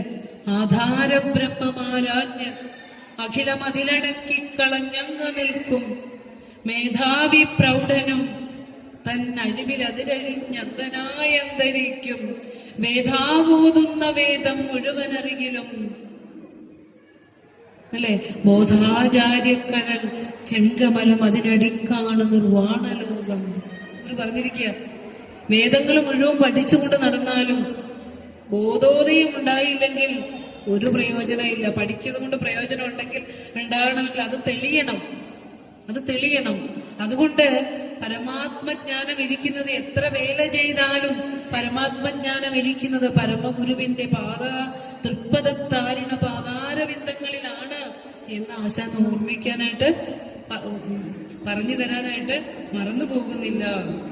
നമ്മുടെ ഉള്ളിൽ തന്നെ ഉള്ള ഇരുട്ടിനെ മാറ്റാനുള്ള വഴികളൊക്കെ ഗുരു നമുക്ക് പറഞ്ഞു തന്നിട്ടുണ്ട്. അഹമിരുളല്ല ഇരുളാകിൽ അന്ധരായി നാം അഹമഹമെന്നറിയാതിരുന്നിടേണം അറിവതിനാൽ അഹമന്ധകാരമല്ലെന്ന് അറിവതിനിങ്ങനെ ആർക്കും മോതിടേണം എന്ന് ഗുരു പറഞ്ഞു തന്നു. ഞാൻ എന്ന് നമ്മളെല്ലാവരും പറയുന്ന ആ എന്നിലെ ഞാൻ ഇരുട്ടല്ല, അത് പ്രകാശമാണ്, അറിവാണ്. അത് ഇരുട്ടായിരുന്നെങ്കിൽ ഏത് ഇരുട്ടത്ത് പോയിരിക്കുമ്പോഴും ഞാൻ ഉണ്ട് എന്ന് നമുക്ക് അറിയാൻ സാധിക്കുമായിരുന്നില്ല. അതുകൊണ്ട് ഞാൻ പ്രകാശങ്ങളിൽ പ്രകാശമാണെന്ന് അറിയണമെന്നും ഈ അറിവാണ് എല്ലാവർക്കും പറഞ്ഞു കൊടുക്കേണ്ടതും എന്നാണ് ഗുരു പറഞ്ഞിരിക്കുന്നത്. ഇത് കുറച്ചൊക്കെ നമ്മൾ മനസ്സിലാക്കാൻ ശ്രമിക്കണം. എന്നും പാട്ടും പാടിയും കഥകൾ കേട്ടും കുടുംബകാര്യങ്ങൾ പറഞ്ഞും ഒക്കെ പോയാൽ തെളിവാകുമോ? നമുക്ക് തെളിവാകില്ല. അതുകൊണ്ട് അവനവനിൽ ഇരിക്കുന്ന ആത്മചൈതന്യത്തെ ഗുരു പരിചയപ്പെടുത്തുന്നു. ഇരുളിൽ ഇരിപ്പവനാര് ചൊൽക, നീ എന്നൊരുവൻ ഉരപ്പത് കേട്ടു താനുമേവം അറിവതിനാൽ അവനോടു നീയുമാരെന്ന് അരുളുമിതിൻ പ്രതിവാക്യമേകമാവും. രണ്ടുപേര് ഇരുട്ടുമുറി ഇരിക്കുമ്പോൾ, അതായത് ശാസ്ത്രയുഗത്തിൽ ജീവിച്ചത് ഋഷി ഗുരുദേവൻ. അപ്പോൾ ഞാൻ വെളിച്ചമാണ്, ഇരുട്ടല്ല എന്ന് പറയുമ്പോൾ അത് ശാസ്ത്രീയമായി പറയാം. രണ്ടുപേര് ഇരുട്ടുമുറിയിൽ ഇരിക്കുമ്പോൾ ഒരാള് അവിടെ ആരോ ഉണ്ട് എന്നൊരു തോന്നല. അപ്പൊ ചോദിക്കുന്നുണ്ട്, ആരാണ് അവിടെ ഇരിക്കുന്നത്, ഇരുളിൽ ഇരിപ്പവൻ ആര് എന്ന് ചോദിച്ചപ്പോൾ മറ്റവൻ പറയാണ്, ഇത് ചോദിക്കാൻ നീ ആരാണ്? ഞാൻ രാമനാണെന്ന് പറഞ്ഞു കാണും. ഇത് ചോദിക്കുന്ന നീ ആരാ എന്ന് ചോദിക്കുമ്പോ അവിടെ ഞാൻ കൃഷ്ണൻ എന്ന് പറഞ്ഞു കാണും. രണ്ടുപേര് പറഞ്ഞെടുത്തും ഞാനുണ്ട്. ഈ ഞാൻ ഈ പ്രപഞ്ചത്തിലെ സർവ്വതിനെയും പ്രകാശിപ്പിക്കുന്ന ആ ജഗദീശ്വര ശക്തിയാണ് നമ്മളിൽ എല്ലാവരിലും ഇരുന്നു കൊണ്ട് ഞാൻ ഞാൻ ഞാൻ എന്ന് പ്രകാശിക്കുന്നത്. അത് ഏകമാണ്, അത് പലതല്ല എന്ന് ഗുരു നമ്മെ പഠിപ്പിച്ചു തന്നു.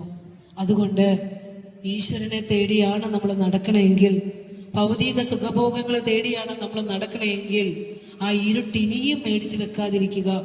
വെളിച്ചമാണ് ഭഗവാനോട് ചോദിക്കേണ്ടത്.